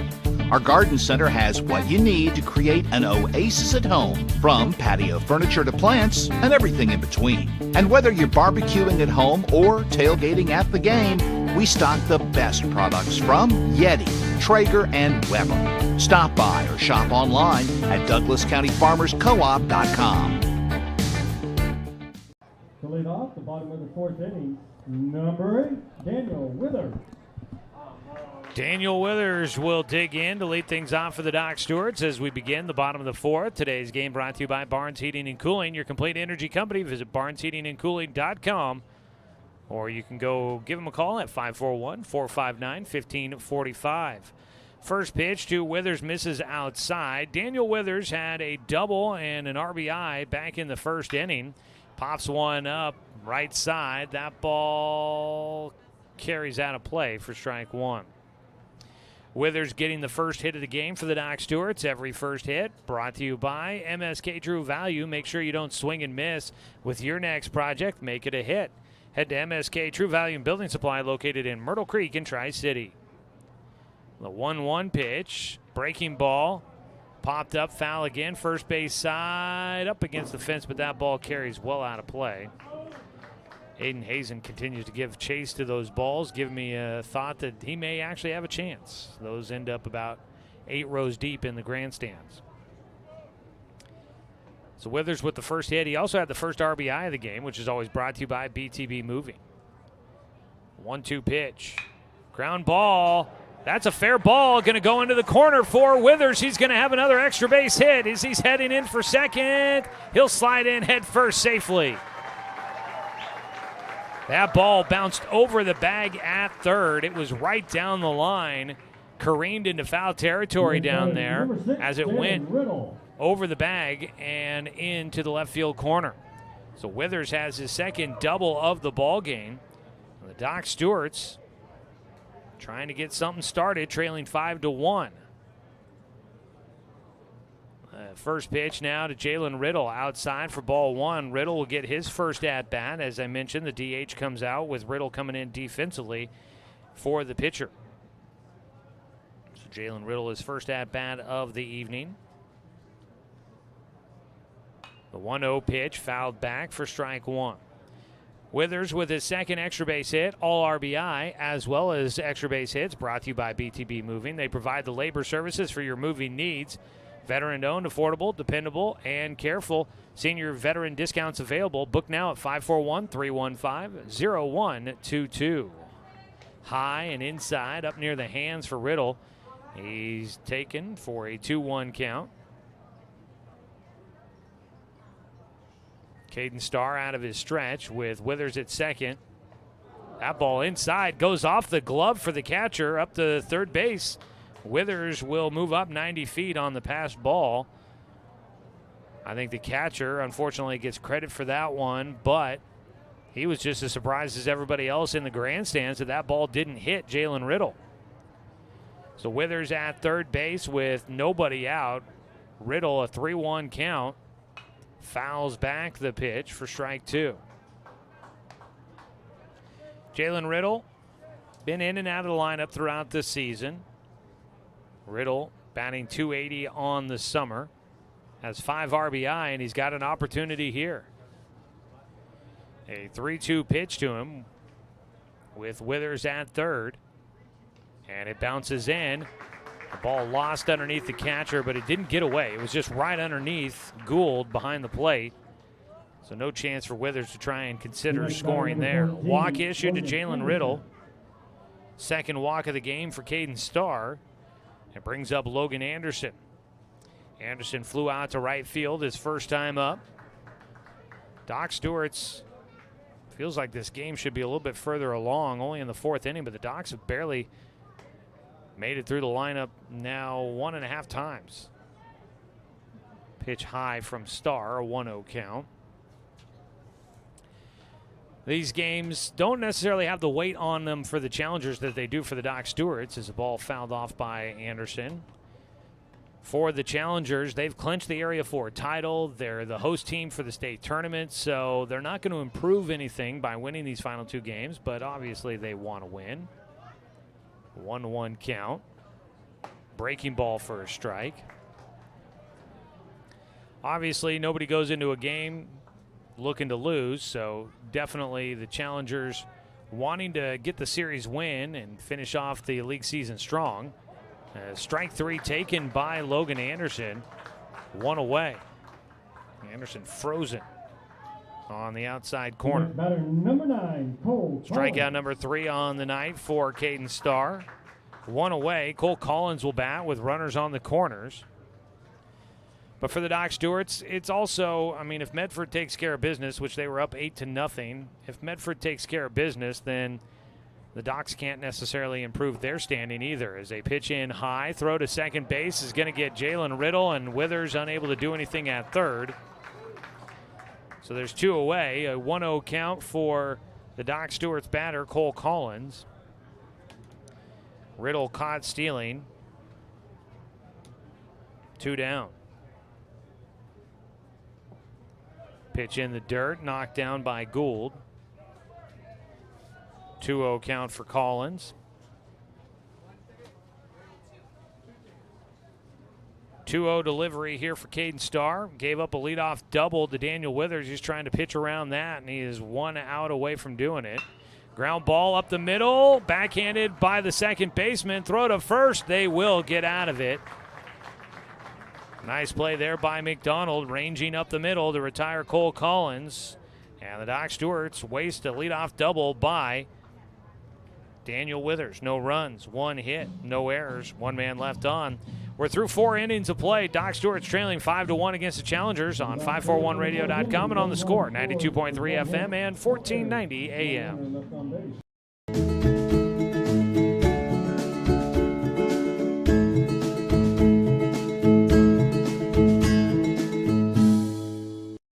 Looking for more local sports coverage? CBS Sports Radio 1490 The Score has you covered. Check out our homepage at 541radio.com for sports stories, scores, and podcasts. And follow us on social media. 1490 The Score is on Twitter, Facebook, and Instagram. And take the station with you wherever you go with the 541 Radio app. Download the app in your smartphone's app store and get access to a live stream of the station, sports stories, podcasts, and easy messaging with the station and others. Brook Communications radio stations have joined forces with the News Review and Lotus Web Services, announcing the Lotus Media Group, a multimedia enterprise. Web, broadcast, print. Make it happen with Lotus Media Group, LLC. $8 for the lucky 50-50 person with this number. If you have number 516-10. Top of the 5th inning. 3. A 5-1 lead for the Emerald Challengers. They'll have the 7, 8, 9 hitters coming up against Sebastian Watson out there for a second inning of work. Watson will face Easton McDonald and hits the outside corner for a called strike to lead things off. McDonald has walked twice in the ball game. Runners getting on with a hit by pitch and a walk against Watson last half inning. A fly ball to left field, going back now a few steps in for Cade Johnson to retire the first out, as McDonald, for the first time in the ball game, will not get on base. Caden Gould will bat. He is 2 for 2 in this one with a double and a single. Again, the bottom of the lineup has been dangerous for the Challengers. McDonald had gotten on twice with a walk and scored twice. Gould 2 for 2 with a double and a single and scored a run. And in the 9 spot, Kyle Miller's walked twice and scored a run. First pitch, strike 1 to Caden Gould. Sebastian Watson trying to get Gould for the first time tonight. Misses inside, 1-1 count. Doc Stewart's Baseball is brought to you by Roseburg Honda. Buying a car can be a hassle, but at Roseburg Honda, it's different. Customer satisfaction is their highest priority. Visit Roseburg Honda, where they treat you like family because they are family. Foul ball, out of play. Gould with a 1-2 count. So if Medford holds on and takes away all the drama tonight by winning Game 1 against Grants Pass, the Doc Stewarts will be the 2 seed, and they'll play Sherwood in the first are in a play-in game on Friday. His ball fouled off, stays a 1-2 count. Sherwood finishing last in Area 2, but two teams either not eligible or decide not to play in the postseason, so Sherwood gets in as the ball fouled off again by Gould, stays alive. In Area 2, West Lynn didn't get their paperwork in time, so they don't qualify for the postseason. And then there was another team, I think out of the Columbia Gorge area, that apparently is not going to play in the postseason. I believe something that they didn't have enough guys. A quick one hopper to third base, handled by Riddle, throws over to Withers, and Jalen Riddle at third base handles the quick one hopper at him, and will fire across the diamond to get Caden Gould 2 down. Kyle Miller will bat. He is walked twice in this one, scored a run. And he stands in with nobody on base and 2 down. The 9-hitter in the lineup for the Challengers. Sebastian Watson, first pitch, a breaking ball, in for a strike. So the Doc Stewarts seem to be heading that direction. Not a big surprise. We knew it was kind of a long shot for the Docs to get the #1 seed. The ball fouled off. Strike 2 to Kyle Miller.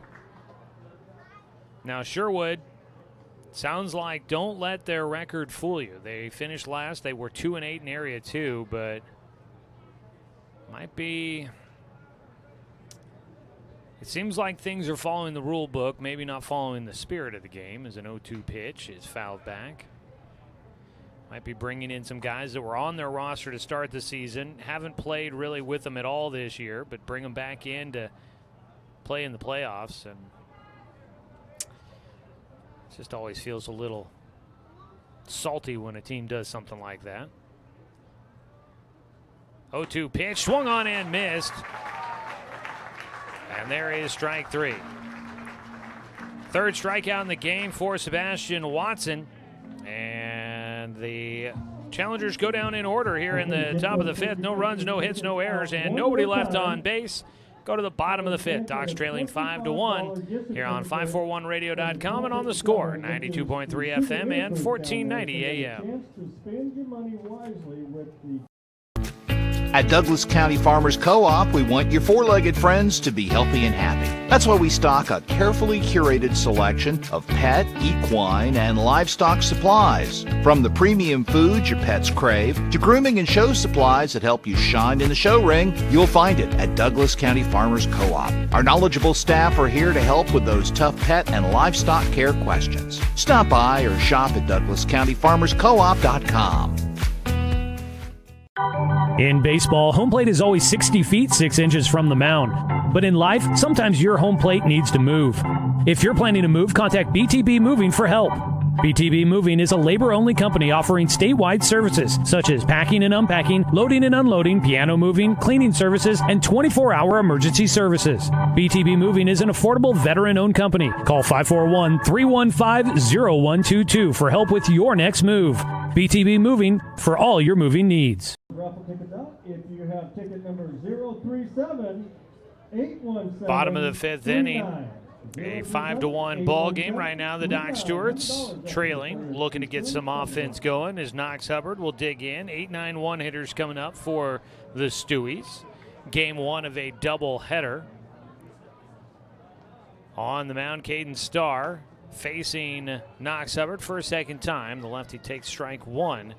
Knox grounded out to second base on the first pitch he saw his first time up back in the second. Postseason gets started on Friday with the play-in round. The pitch outside, 1-1 count. The double elimination 8-team state tournament gets started on Saturday in Eugene.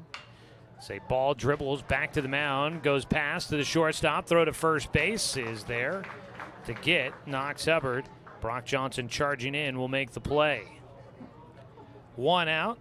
Sebastian Watson, now the pitcher for the Doc Stewarts, will bat. Watson struck out swinging in the third. Sebastian Watson. The Playing round will start at 10 a.m. with Klamath Falls in action. Pitch outside, ball 1. Klamath Falls will take on Area 3 number 2 team, which, more on that. I think it might be Salem. There's a ball up the middle for Watson will get in.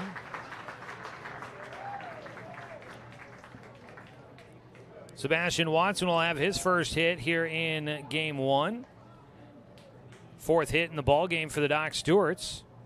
Watson gets on with 1 out. Top of the order, Brooks Avery will bat.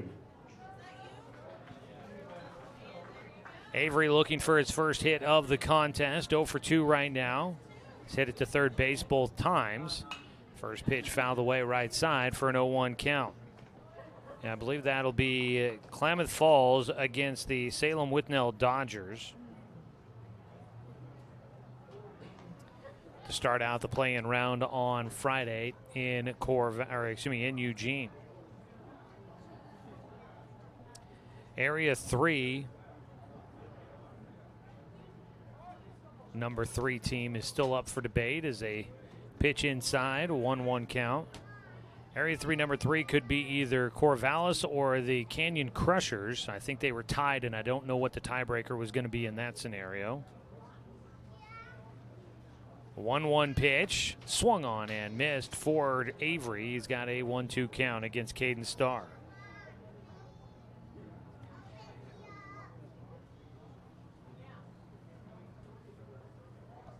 The 1-2 delivery from Starr. Strike 3 called on the inside corner.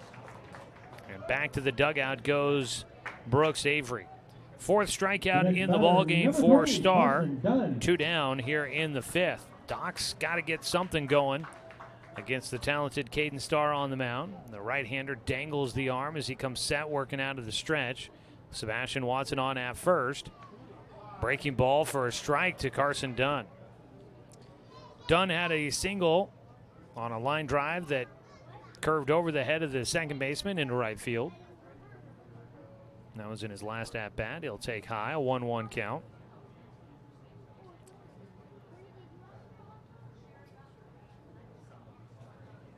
One delivery.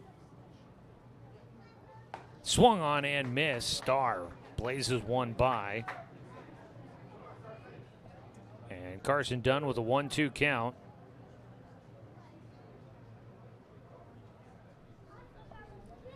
The pitch swung on and missed. Carson Dunn will go down swinging after giving up a 1-out single to Sebastian Watson.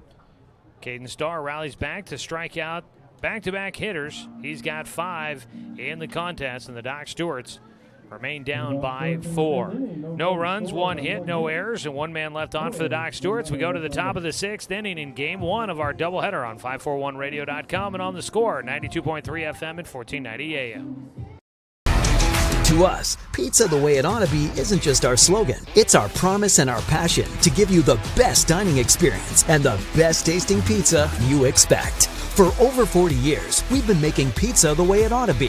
Handmade with the freshest and finest ingredients. Our dough is made fresh daily, and we use 100% whole milk mozzarella cheese and toppings edge to edge. There's pizza, and then there's Mountain Mike's Pizza. Pizza the way it ought to be. My wife and I moved to Oregon to raise a family, set our roots, and to have a lot of fun outdoors. We quickly realized that we needed a truck or a rig for the projects that we were doing in the backyard. When we were looking to find a place to finance our truck, we asked our patients, and everyone recommended Cascade Community Credit Union. It was so easy to work with Cascade. Everything was done via email, phone, and we didn't even need to go in. I can't wait to finish up the projects in the backyard, go on more adventures in our truck with our boys, and I look forward to working with Cascade again in the future. Number 1, Adam Elliott. Top of the 6th inning, Doc Stewart's trailing 5-1 against the Emerald Challengers. Sebastian Watson, 3rd inning of work, will face the top of the order. Adam Elliott up to bat. He's the last batter to face off against Watson for the first time. Seabass misses a bit high for the first pitch in the at-bat. Today's game brought to you by Pepsi and Bigfoot Beverages of Roseburg. Pick up a delicious, refreshing Pepsi today. The 1-0 pitch is high, 2-0 count.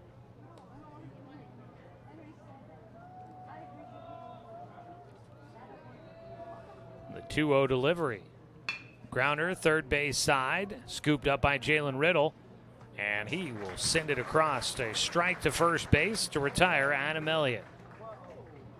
One away, and it brings up Brock Johnson. Johnson hit by a pitch on the first pitch of the outing by Sebastian Watson. He will stand in. Nobody on base and one away as we start the sixth inning. Hitting the outside corner for a strike to begin things. Sebastian Watson starts off with the 0-1 count here against Johnson, who's 0 for 1 in the game. Takes inside, 1-1 count. He's been hit by a pitch and had a sac fly to center field.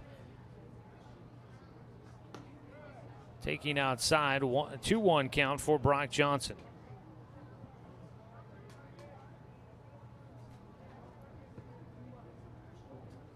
The 2-1 pitch in for a strike.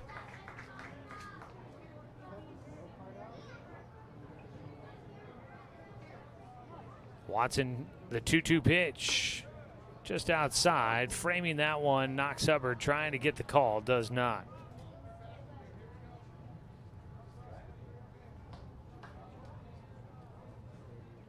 Three-two delivery. Breaking ball misses inside for a one-out walk by Sebastian Watson. So down to first will go Brock Johnson. Johnson has now gotten on base twice against Sebastian Watson. And it'll bring up Peyton Tyner with one on and one away. Ground ball, right side. And it'll get through for a base hit. So Tyner, after flying out to left field in a ball that was caught by Cade Johnson in foul territory, Tyner will get some revenge. He gets a base hit to the right side. And first and second now for the Challengers with one out. Sebastian Watson's first pitch in for a strike.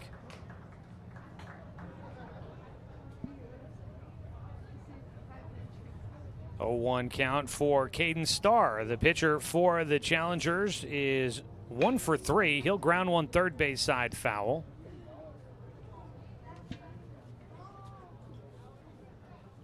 Sebastian Watson in the game, taking over for Colton Sywell, who started this one, went 3 innings, gave up 5 runs on 4 hits, had 5 walks and 2 strikeouts.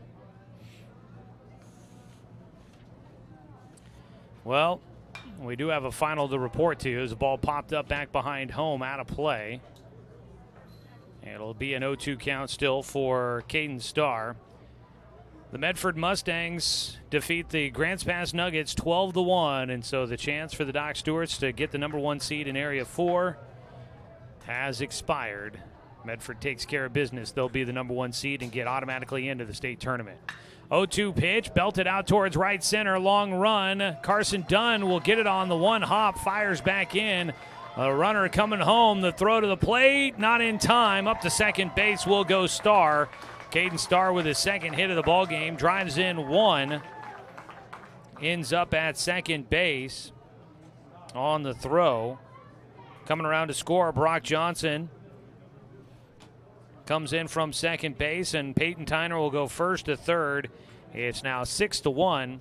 The Challengers are in front of the Doc Stewarts with 2 hits here in the 6th inning. Just 1 out so far here in the 6th inning. Ball belted out towards the left center field alley on the run. Neither Johnson nor Dunn will get there in time. 1 run comes in. Dunn will fire it in. A double for Eli Christ, his second double of the ball game, and another run comes in for the Challengers. And Sebastian Watson, second time through the lineup. The Challengers appear to be figuring him out a bit. He gives up 3 straight hits. Tyner scores. For the Challengers, number 23, Nate Cook. Caden Starr goes to third. Eli Christ is on at second after his RBI double. And the Doc Stewarts are having a team meeting out on the mound. At least Knox Hubbard heads out there to talk with Sebastian Watson. The rest of the infield came close to the mound, but nobody out there really right on the mound. Aiden Hazen will bat. He is 0 for 3 in the game with a couple of strikeouts. And it looks like, in fact, we get a pinch hitter here in this 6th spot in the lineup card. First pitch in for a called strike to the new batter. For the Challengers, that is Nate Cook, who will stand in. Cook belts one out towards right center. This should be good enough to drive in a run. Carson Dunn sets up underneath it, will throw to third base. A throw a bit offline, and a run comes in. Sac fly for Aiden Hazen. Drives in a run. 2 down. Scoring was Caden Starr. Up to third base goes Eli Christ. Easton McDonald will bat, and that will not be the case. So I said Aiden Hazen with that sac fly. That was actually Nate Cook. Forgot I was going to write that down, but he put that ball in the air when I was about to do that. So Nate Cook with the sac fly. Easton McDonald will get pinch hit for. As a breaking ball on the outside corner catches the strike zone. Tyler Michael will bat.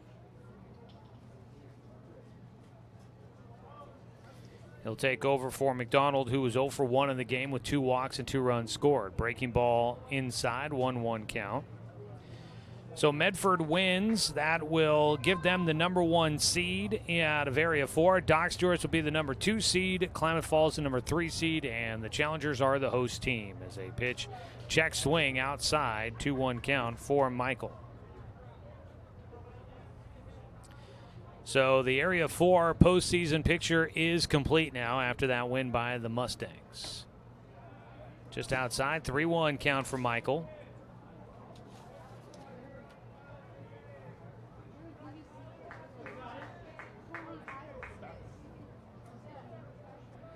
Three-1 delivery. Watson gets a line drive right side, will drop in for a base hit.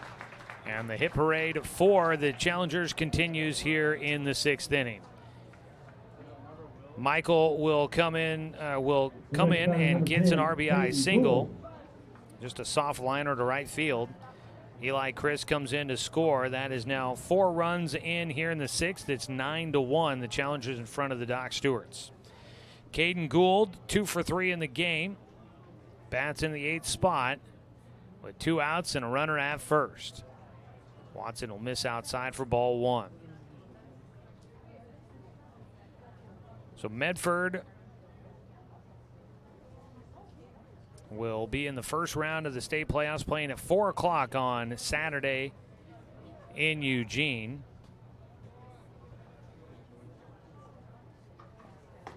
So swing and a miss, strike 1 for Gould, 1-1 count.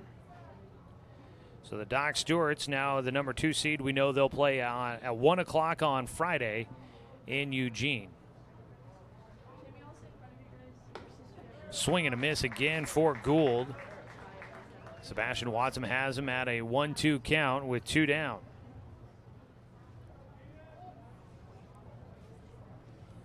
Watson trying to wrap up this 6th inning where the Challengers have stretched this to an 8-run ball game. Lifted to left field. Cade Johnson coming in, going out. It's Brooks Avery with a diving catch at shortstop to come up with the play. And the Doc Stewarts will get out of things here in the 6th with some nice glove work there at short. But the Challengers, well, they will stretch the lead. They score 4 runs on 3 hits, make that 4 hits. No Doc Stewart errors, 1 man left on base. It is now 9-1 as we go to the bottom of the 6th on 541radio.com and on the Score, 92.3 FM and 1490 AM. Hey there, sports fans. Thanks for watching this local sporting event online at 541radio.com. Did you know there's more than one way to watch games online? You can watch games on your laptop or desktop computer, your tablet, or even your smartphone just by going to 541radio.com. But we also use YouTube to stream all of our video broadcasts, which means you could be watching this game on your big screen TV with a number of different streaming devices. You can stream our live YouTube broadcast through your PlayStation or Xbox gaming device, or through streaming devices like Google Chromecast, Apple TV, or Roku. There's plenty of ways to follow this live local sporting event. Plus, you can find past events archived on 1490 The Score's YouTube channel. Find us on YouTube and subscribe today to keep up with the latest in local sports coverage.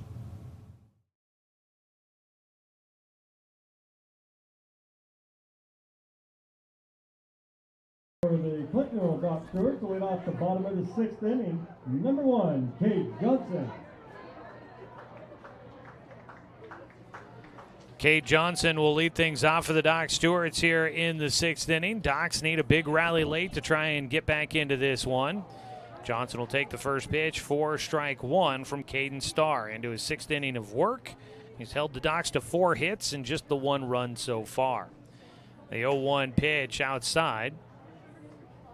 1-1 count for Cade Johnson, who is 0 for 1 in the game. Last time up, hit a soft pop fly to the first baseman to finish off the inning. He takes high, 2-1 count. Today's game brought to you by Abby's Legendary Pizza, a legendary pizza tradition.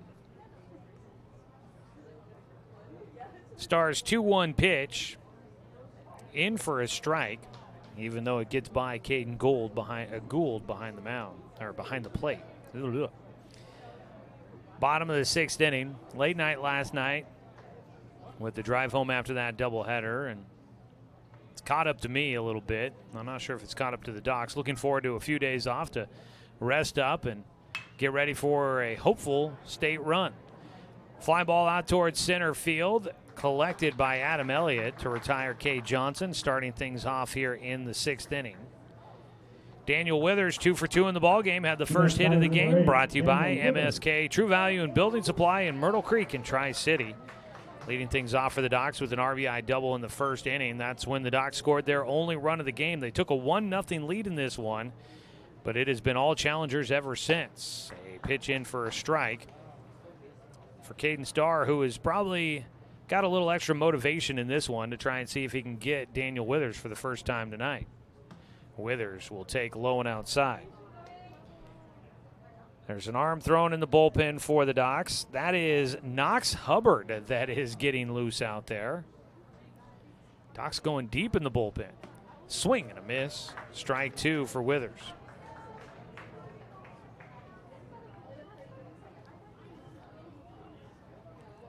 One-two pitch coming up for Caden Starr with nobody on and 1 away. Ball goes right side. That is a fair ball for Withers. He's going to turn. Can he have a third double on the day? He will. Daniel Withers has gone left side twice. Now goes one down the right field side. And Withers has his 3rd double of the ball game. And he is the only guy that has had much success against Caden Starr in this one. He's got 3 doubles, 3 for 3 in the ballgame for Withers. Unfortunately, he's been on base 3 times with a double each time, and each time he's been left stranded on base. He gets a 1-out double here in the 6th, and Jalen Riddle will try to see if he can help the Docs' cause and bring in a run. Takes high for ball 1. Riddle walked in his first at-bat in the 4th inning after coming in defensively when the Docs made the pitching change.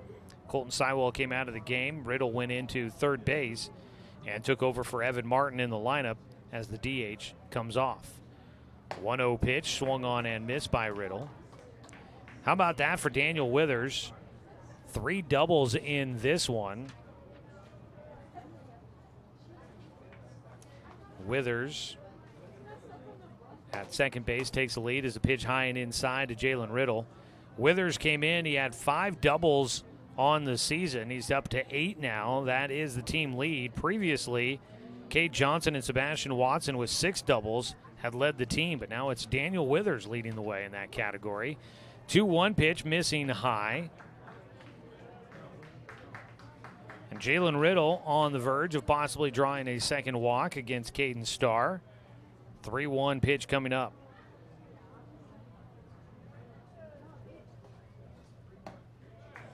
Strike 2, take it. Riddle had tossed away the bat, will have to go get it. I think he didn't even hear the strike call. He thought for sure he was headed down to first base. And I always hate this situation. A hitter thought he got a walk, now stands back in. Fouls off a pitch. Okay, I like to see that. Just how often do you see that where a pitcher or a hitter on a 3-ball count tosses away the bat thinking he's got strike or got ball 4. Instead, it's called for a strike. He's got to dig back in, and then suddenly he finds himself out. A 3-2 pitch popped up right side. Withers will tag. That ball shallow right field grass, caught by McDonald, the second baseman. So Riddle thought he was going to get on. At least he gave a battle there. Withers will stay at second base as Riddle flies out. 2 down. Logan Anderson will stand in. He's 0 for 2 in this one. The next batter, number 14, Logan Anderson. Logan Anderson struck out looking his last time up against Caden Starr.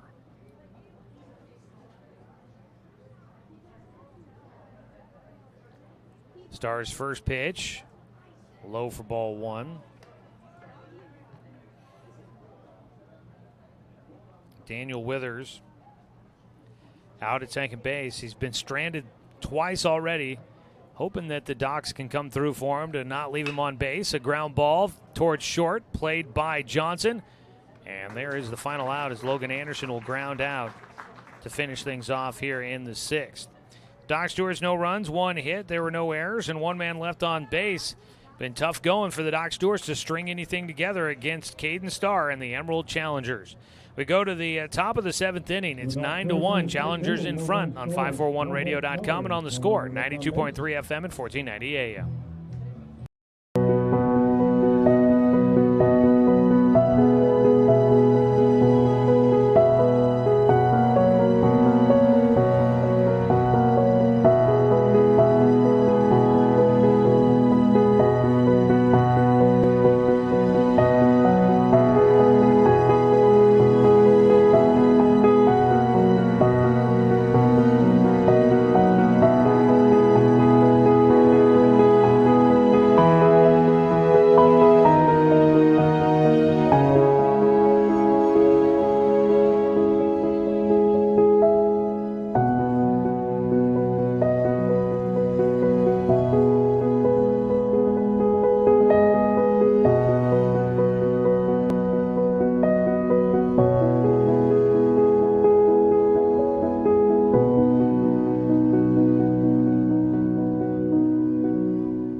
Well, we're getting a little crazy here as the regular season winds down. The Doc Stewarts will make a call to the pen, brought to you by Chris Hubbard, State Farm Insurance. And the new man on the mound is going to be Knox Hubbard, who will get his first work on the mound this season for the Docs. Knox has never pitched this year, and to be honest with you, I covered Knox when he played at Roseburg High, covered him in his time with the Doc Stewarts, and I can't recall a time with Knox Hubbard on the mound. That doesn't mean it hasn't happened, but I don't recall one. So if it has happened, it's been few and far between. Hubbard will face Kyle Miller, the 9-hitter, to lead things off for the Challengers here in the top of the 7th, and he misses low for ball 1. Kyle Miller is 0 for 1 in the game with a strikeout, 2 walks, and a run scored. It is 9-1. This game's gotten a bit out of hand for the Doc Stewarts. 1-0 pitch, swung on and missed. So trying to staff this one up and get through this ball game. I imagine that it'll be Cade Johnson pitching in game 2 for the Doc Stewarts, as the Docs will look to see if they can battle their way back, get a split at home, and split the series against the Challengers. Pitch low, 2 balls and a strike to Kyle Miller. Sebastian Watson exits the game after 3 innings. Gave up 4 runs on 4 hits, 2 walks and 3 strikeouts. Inside, 3-1 count for Knox Hubbard against Miller. I believe that looks like it's still Cade Johnson out in left field. It is still Cade Johnson out in left. Riddle stays at third, so it looks like Sebastian Watson will come out of the game in exchange for the catcher. A swing and a miss on the 3-1 pitch. Miller a full count. Braxton Dill goes behind the plate to catch for the Doc Stewarts here, with the catcher Knox Hubbard moving to the mound. 3-2 pitch is low for ball 4. So Knox will issue a walk to the leadoff man. That's the third walk in the game for Kyle Miller. 0 for 1 with 3 walks. Top of the order, Adam Elliott scheduled to hit. He will stand in with a man at first and nobody out.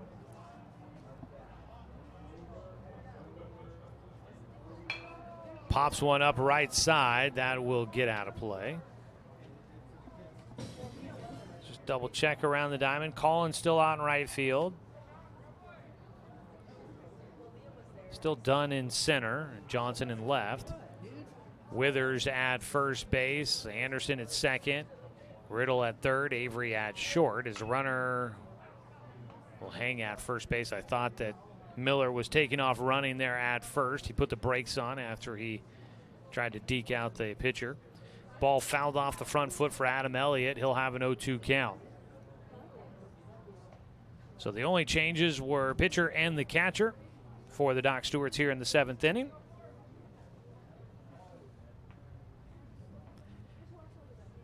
Knox Hubbard with 2 strikes against Adam Elliott here. Will try to get him. Elliott without a hit in this one so far. He's been hit by a pitch and walked and then grounded out twice.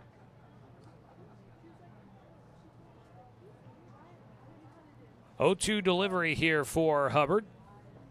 With a man at first, the ball goes through the legs of Braxton Dill. He can't find it. It goes over towards the Doc Stewart's dugout. He still can't find it. He's still searching for it. Now we'll finally get over there to get that baseball. It kicked off his shin guard and ricocheted all the way over towards the Doc Stewart's dugout. So going first to third is Miller on the wild pitch.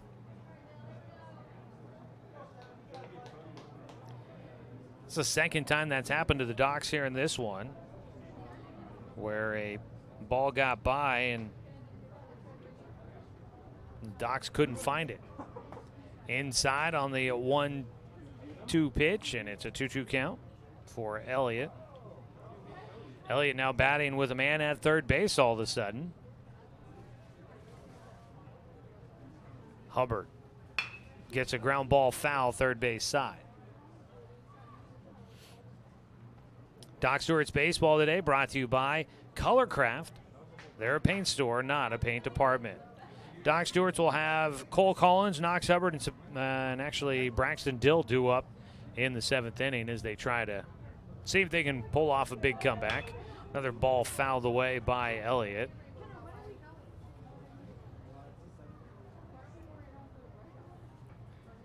Two-two count remains here for the leadoff man for the Challengers.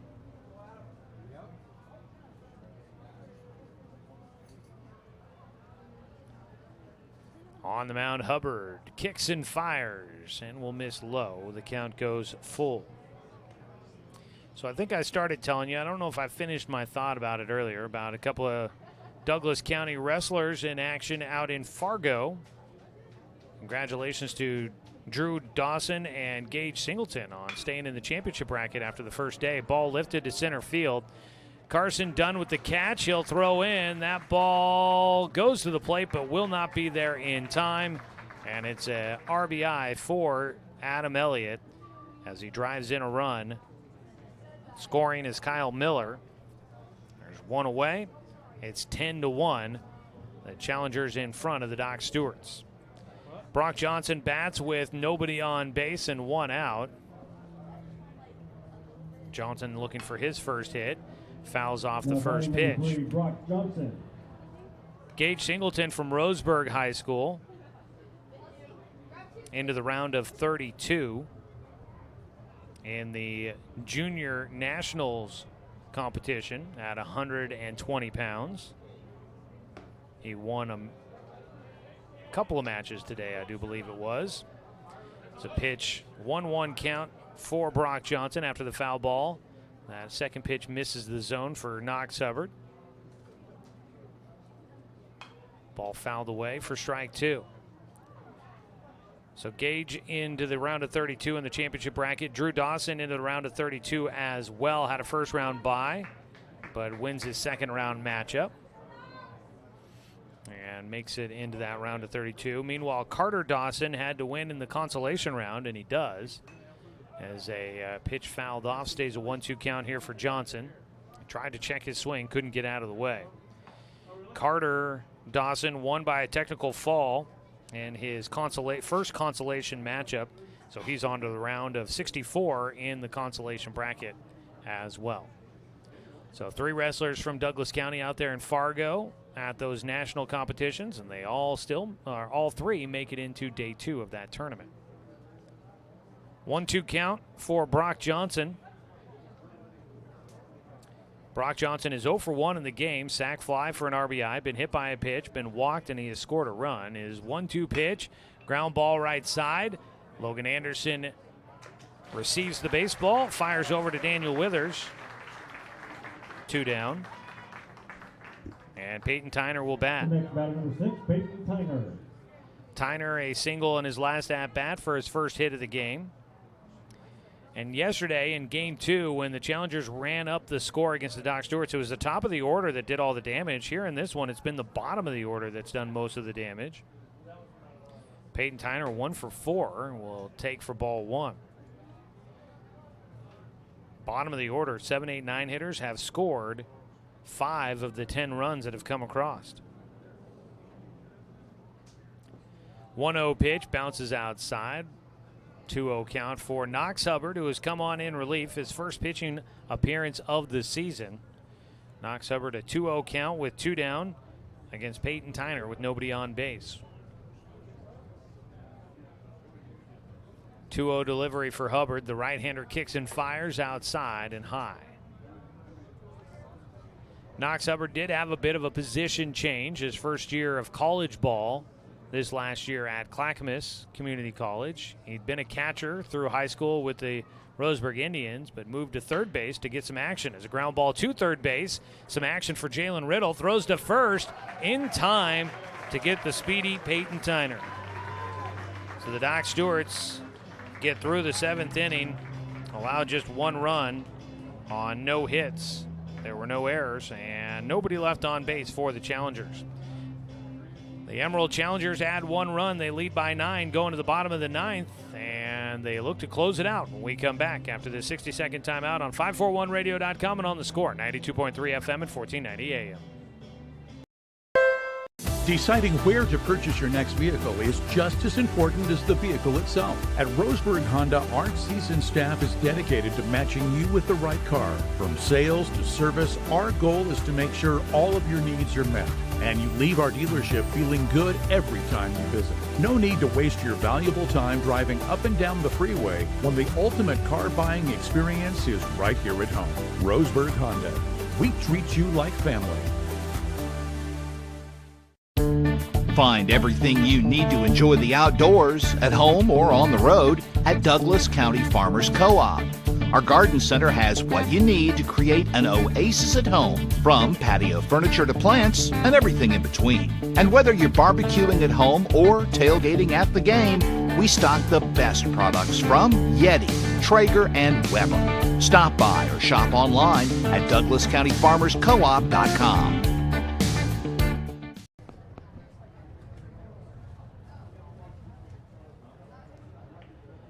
Caden Starr is on to try and complete the complete game victory against the Doc Stewarts. The Challengers have used just 3 pitchers against this Docs team in 3 games. Of course, 1 game did end early after just 5 innings due to the mercy rule yesterday in Game 2. Cole Collins leading things off against Caden Starr. He is 0 for 2 against him. Grounded out to second his last time up. Collins will take a strike on the inside corner for a 1-1 count. Docs Baseball brought to you by Evergreen Family Medicine. Their new facility open in Sutherland just below the golf course, so check them out. As a swing and a miss by Collins for strike 2. They've got state-of-the-art family medicine, urgent care, and lab services available now in Sutherland. That's Evergreen Family Medicine. Ball fouled away by Collins, stays alive with the 1-2 count. Knox Hubbard, the pitcher, now is waiting on deck for the Doc Stewarts. A 1-2 pitch, swung on and missed, had him fooled badly. Collins chasing a breaking ball outside, goes down swinging, And that is strikeout number 6 on the night for Caden Starr, 1 away. Knox Hubbard, 0 for 2 in the ball game. Some streaks are going to come to an end in this one, it looks like, for the Doc Stewarts. And, of course, that's what happens. When I look them up, suddenly this is what happens. Knox Hubbard, 0 for 2 in this ball game. Will take high for ball 1. Needs to find a way on base. 1-0 pitch with 1 out, nobody on. Pops one up left side and actually back behind home. It'll carry out of play. Third baseman Eli Christ reacting to that one. I thought that ball might be playable for him, but it ended up carrying back behind home. They shift a bit here for Hubbard. Eli Christ is playing almost out at shortstop as the ball swung on and missed for strike 2 by Hubbard. The shortstop playing practically up the middle, so they are playing Hubbard, the left-handed hitter, to pull it to right field. Starr with his 1-2 pitch to Hubbard. That ball belted to center field, but it's going to go right to Adam Elliott, who will run underneath it to make the catch for the second out. And with that, most likely a streak for Knox Hubbard is going to come to an end, and a pretty impressive one. Knox Hubbard leads the team with 20 walks, and he had been on base every game that he played in this season. Knox Hubbard making his 22nd appearance in a game. So out of the 33 games he's played in 22, he had reached safely in all 22 games. Or excuse me, all 21 previously. 22 games now, and that's where the streak will come to an end. So for Knox Hubbard, a streak ending there. Pitch high, 1-1 count for Braxton Dill, who bats for the first time today in this 9 spot. Dill catching in the 7th inning as Knox Hubbard went to the mound. He'll take a strike on a 1-1 pitch. Also coming to an end, it looks like today, Logan Anderson had an 8-game hit streak going for himself. It's a ball at the top of the zone, called strike 3 as the umpire says that Braxton Dill goes around. 7th strikeout in the ball game for Caden Starr to finish off the contest. No runs, no hits, no errors, and nobody left on base for the Doc Stewarts in the 7th. They go down 1-2-3 and lose game 1, 10-1. For the challengers, they will improve to 46-5 on the season, now 13-2 in Area 4 play. And for the Doc Stewarts, they are now 17-15-1 and 8-7 in Area 4 action. Final score again, 10-1. We'll come back with all the final numbers as we go to the Neal Company Real Estate postgame show after this break on 541radio.com and on the Score, 92.3 FM and 1490 AM.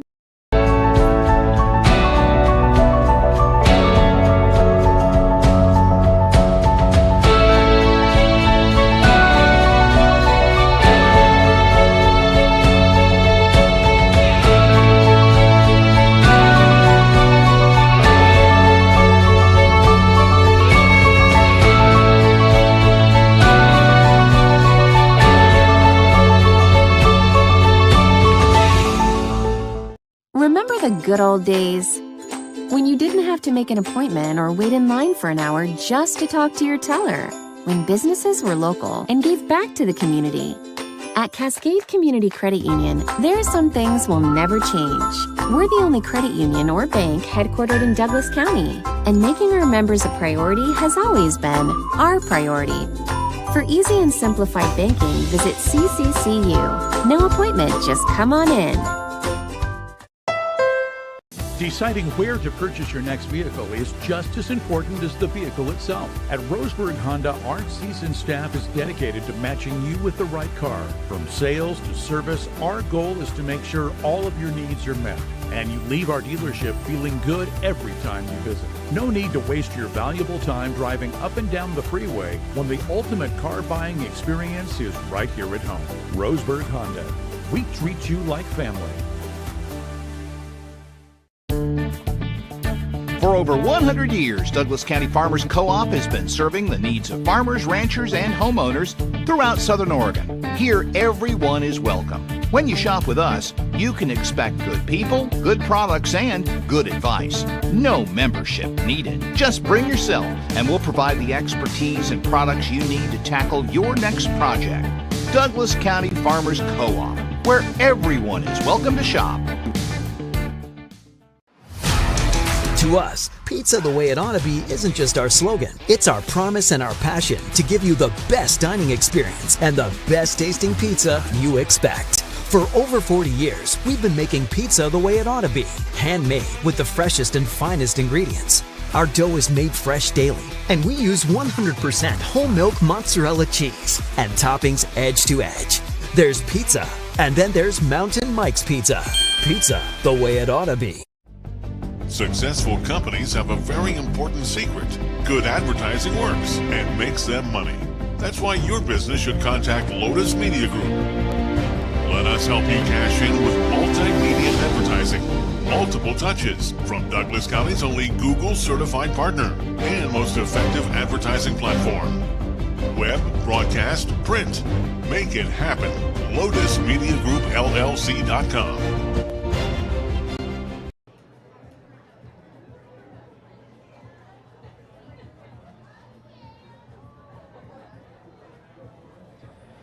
Back here at Bill Gray Legion Stadium at Champion Car Wash Field, where the Doc Stewarts drop Game 1 against the Emerald Challengers. They'll try to get Game 2 and see if they can split the series with the Emerald Challengers, who will look to try and win the rubber match coming up here and take the series against the Docs. Final score and the final numbers for the Challengers: 10 runs on 8 hits, no errors, with 8 men left on base. For the Doc Stewarts, 1 run on 5 hits, 2 errors, and 5 men left on. Doc Stewarts took a 1-0 lead in the bottom of the first, but that's all they'd manage, as the Challengers would get 3 in the top of the second to take the lead, added 2 more in the third, tacked on 4 in the sixth, and 1 in the seventh, as they would pull away for the victory. Getting the win will be Caden Starr. He goes 7 innings, gives up 1 run. It was earned on 5 hits, 2 walks, and 7 strikeouts. Taking the loss will be Colton Sywell, who drops to 3-1 on the season, his first loss of the year. Sywell pitched the first 3 innings, gave up 5 runs on 4 hits, 5 walks, 2 strikeouts, and 1 hit batter. Also used by the Doc Stewarts, Sebastian Watson and Knox Hubbard. Watson pitches 3 innings, gives up 4 runs on 4 hits. Knox Hubbard gives up 1 run on no hits as he pitches the 7th inning for the Doc Stewarts. Doc Stewarts will fall to 17, 15, and 1 overall, 8 and 7 in Area 4 play. For the Challengers, they are now 46 and 5 on the season, 13 and 2 in league play. Game 2 going to be coming up in just a moment, but we'll continue on with the Neal Company Real Estate post-game show. Since 1977, their team works to provide the most efficient and effective property management and real estate services. Find available properties and rentals at nealco.com. When we come back, we'll look at individual offensive numbers from Game 1 after another 3-minute timeout on 541radio.com and on The Score, 92.3 FM and 1490 AM.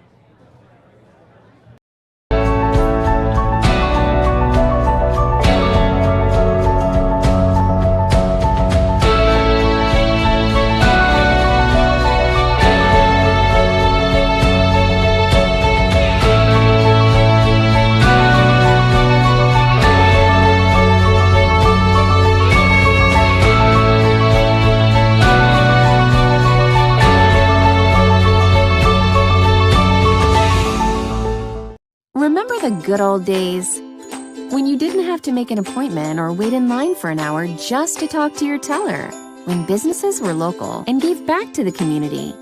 At Cascade Community Credit Union, there are some things will never change. We're the only credit union or bank headquartered in Douglas County, and making our members a priority has always been our priority. For easy and simplified banking, visit CCCU. No appointment, just come on in.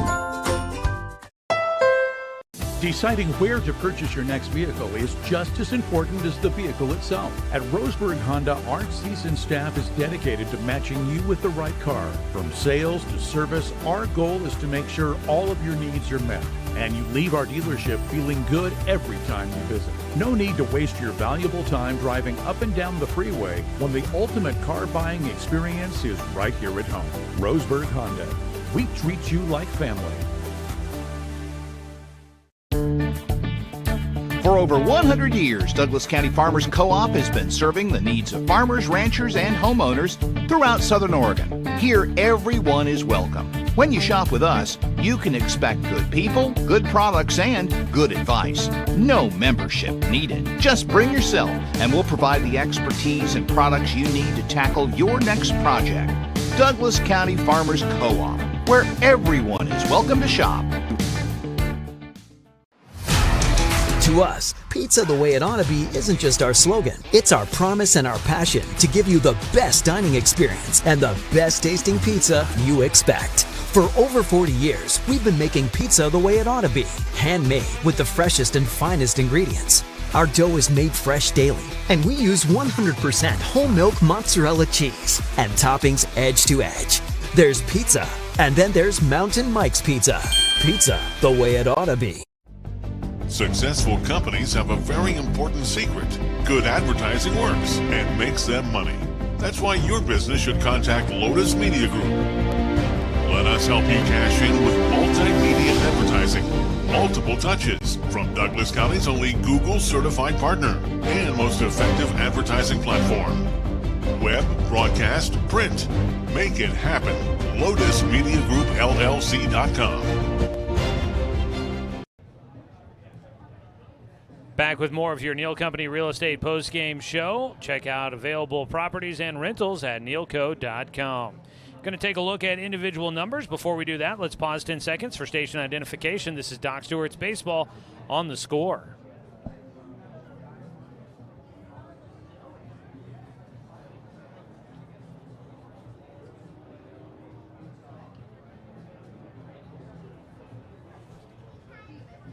For the Emerald Challengers here in this one, 8 hits on the board against the Doc Stewarts. 1 for 5 for Peyton Tyner with a run scored. 2 for 4 for Caden Starr with a run score and an RBI. You had a 2 for 3 day for Eli Christ with a pair of doubles. A walk in there. He scored 2 and had an RBI. Nate Cook had an RBI and a sac fly in his only at bat. Easton McDonald scored twice, getting on with walks. Didn't have a hit, though. Goes 0 for 1. And that is, let me double-check the first name. I wrote down the first initial, Tyler. I wanted to make sure I got that right. I figured that was. Tyler Michael came in, a pinch hit appearance in the 6th. Had an RBI single. Caden Gould goes 2 for 4 with a run scored and an RBI. Had a double in the matchup. And Kyle Miller will walk 3 times, score twice in the ball game.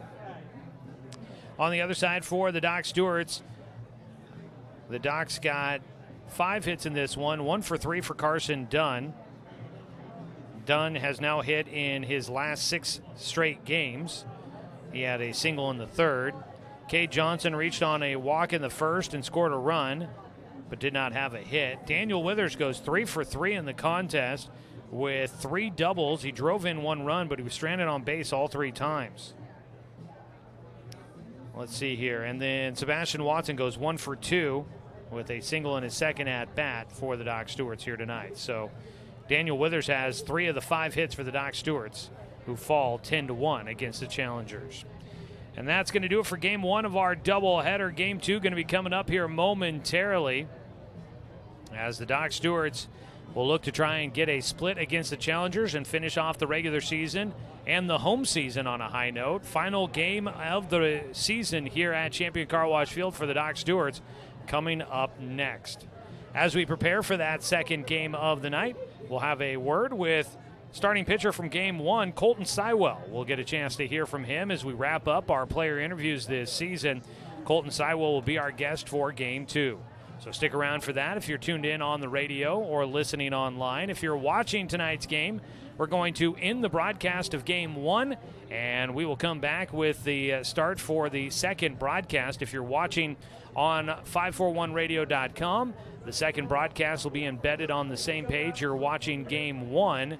If you are watching on our YouTube channel, just go back to the main page and you'll find the Game 2 broadcast starting here momentarily. So that'll be coming up in a moment. The video stream is brought to you by the Cow Creek Tribe. Doc Stewart's will try to get one more win before the regular season begins as they take on the Emerald Challengers. Game 2 of our doubleheader coming up when we return after this quick break. That does it for the Neal Company Real Estate Postgame Show. We've got your Roseburg Disposal pregame show coming up next with a word with Colton Sywell on 541radio.com and on the Score, 92.3 FM at 1490 AM.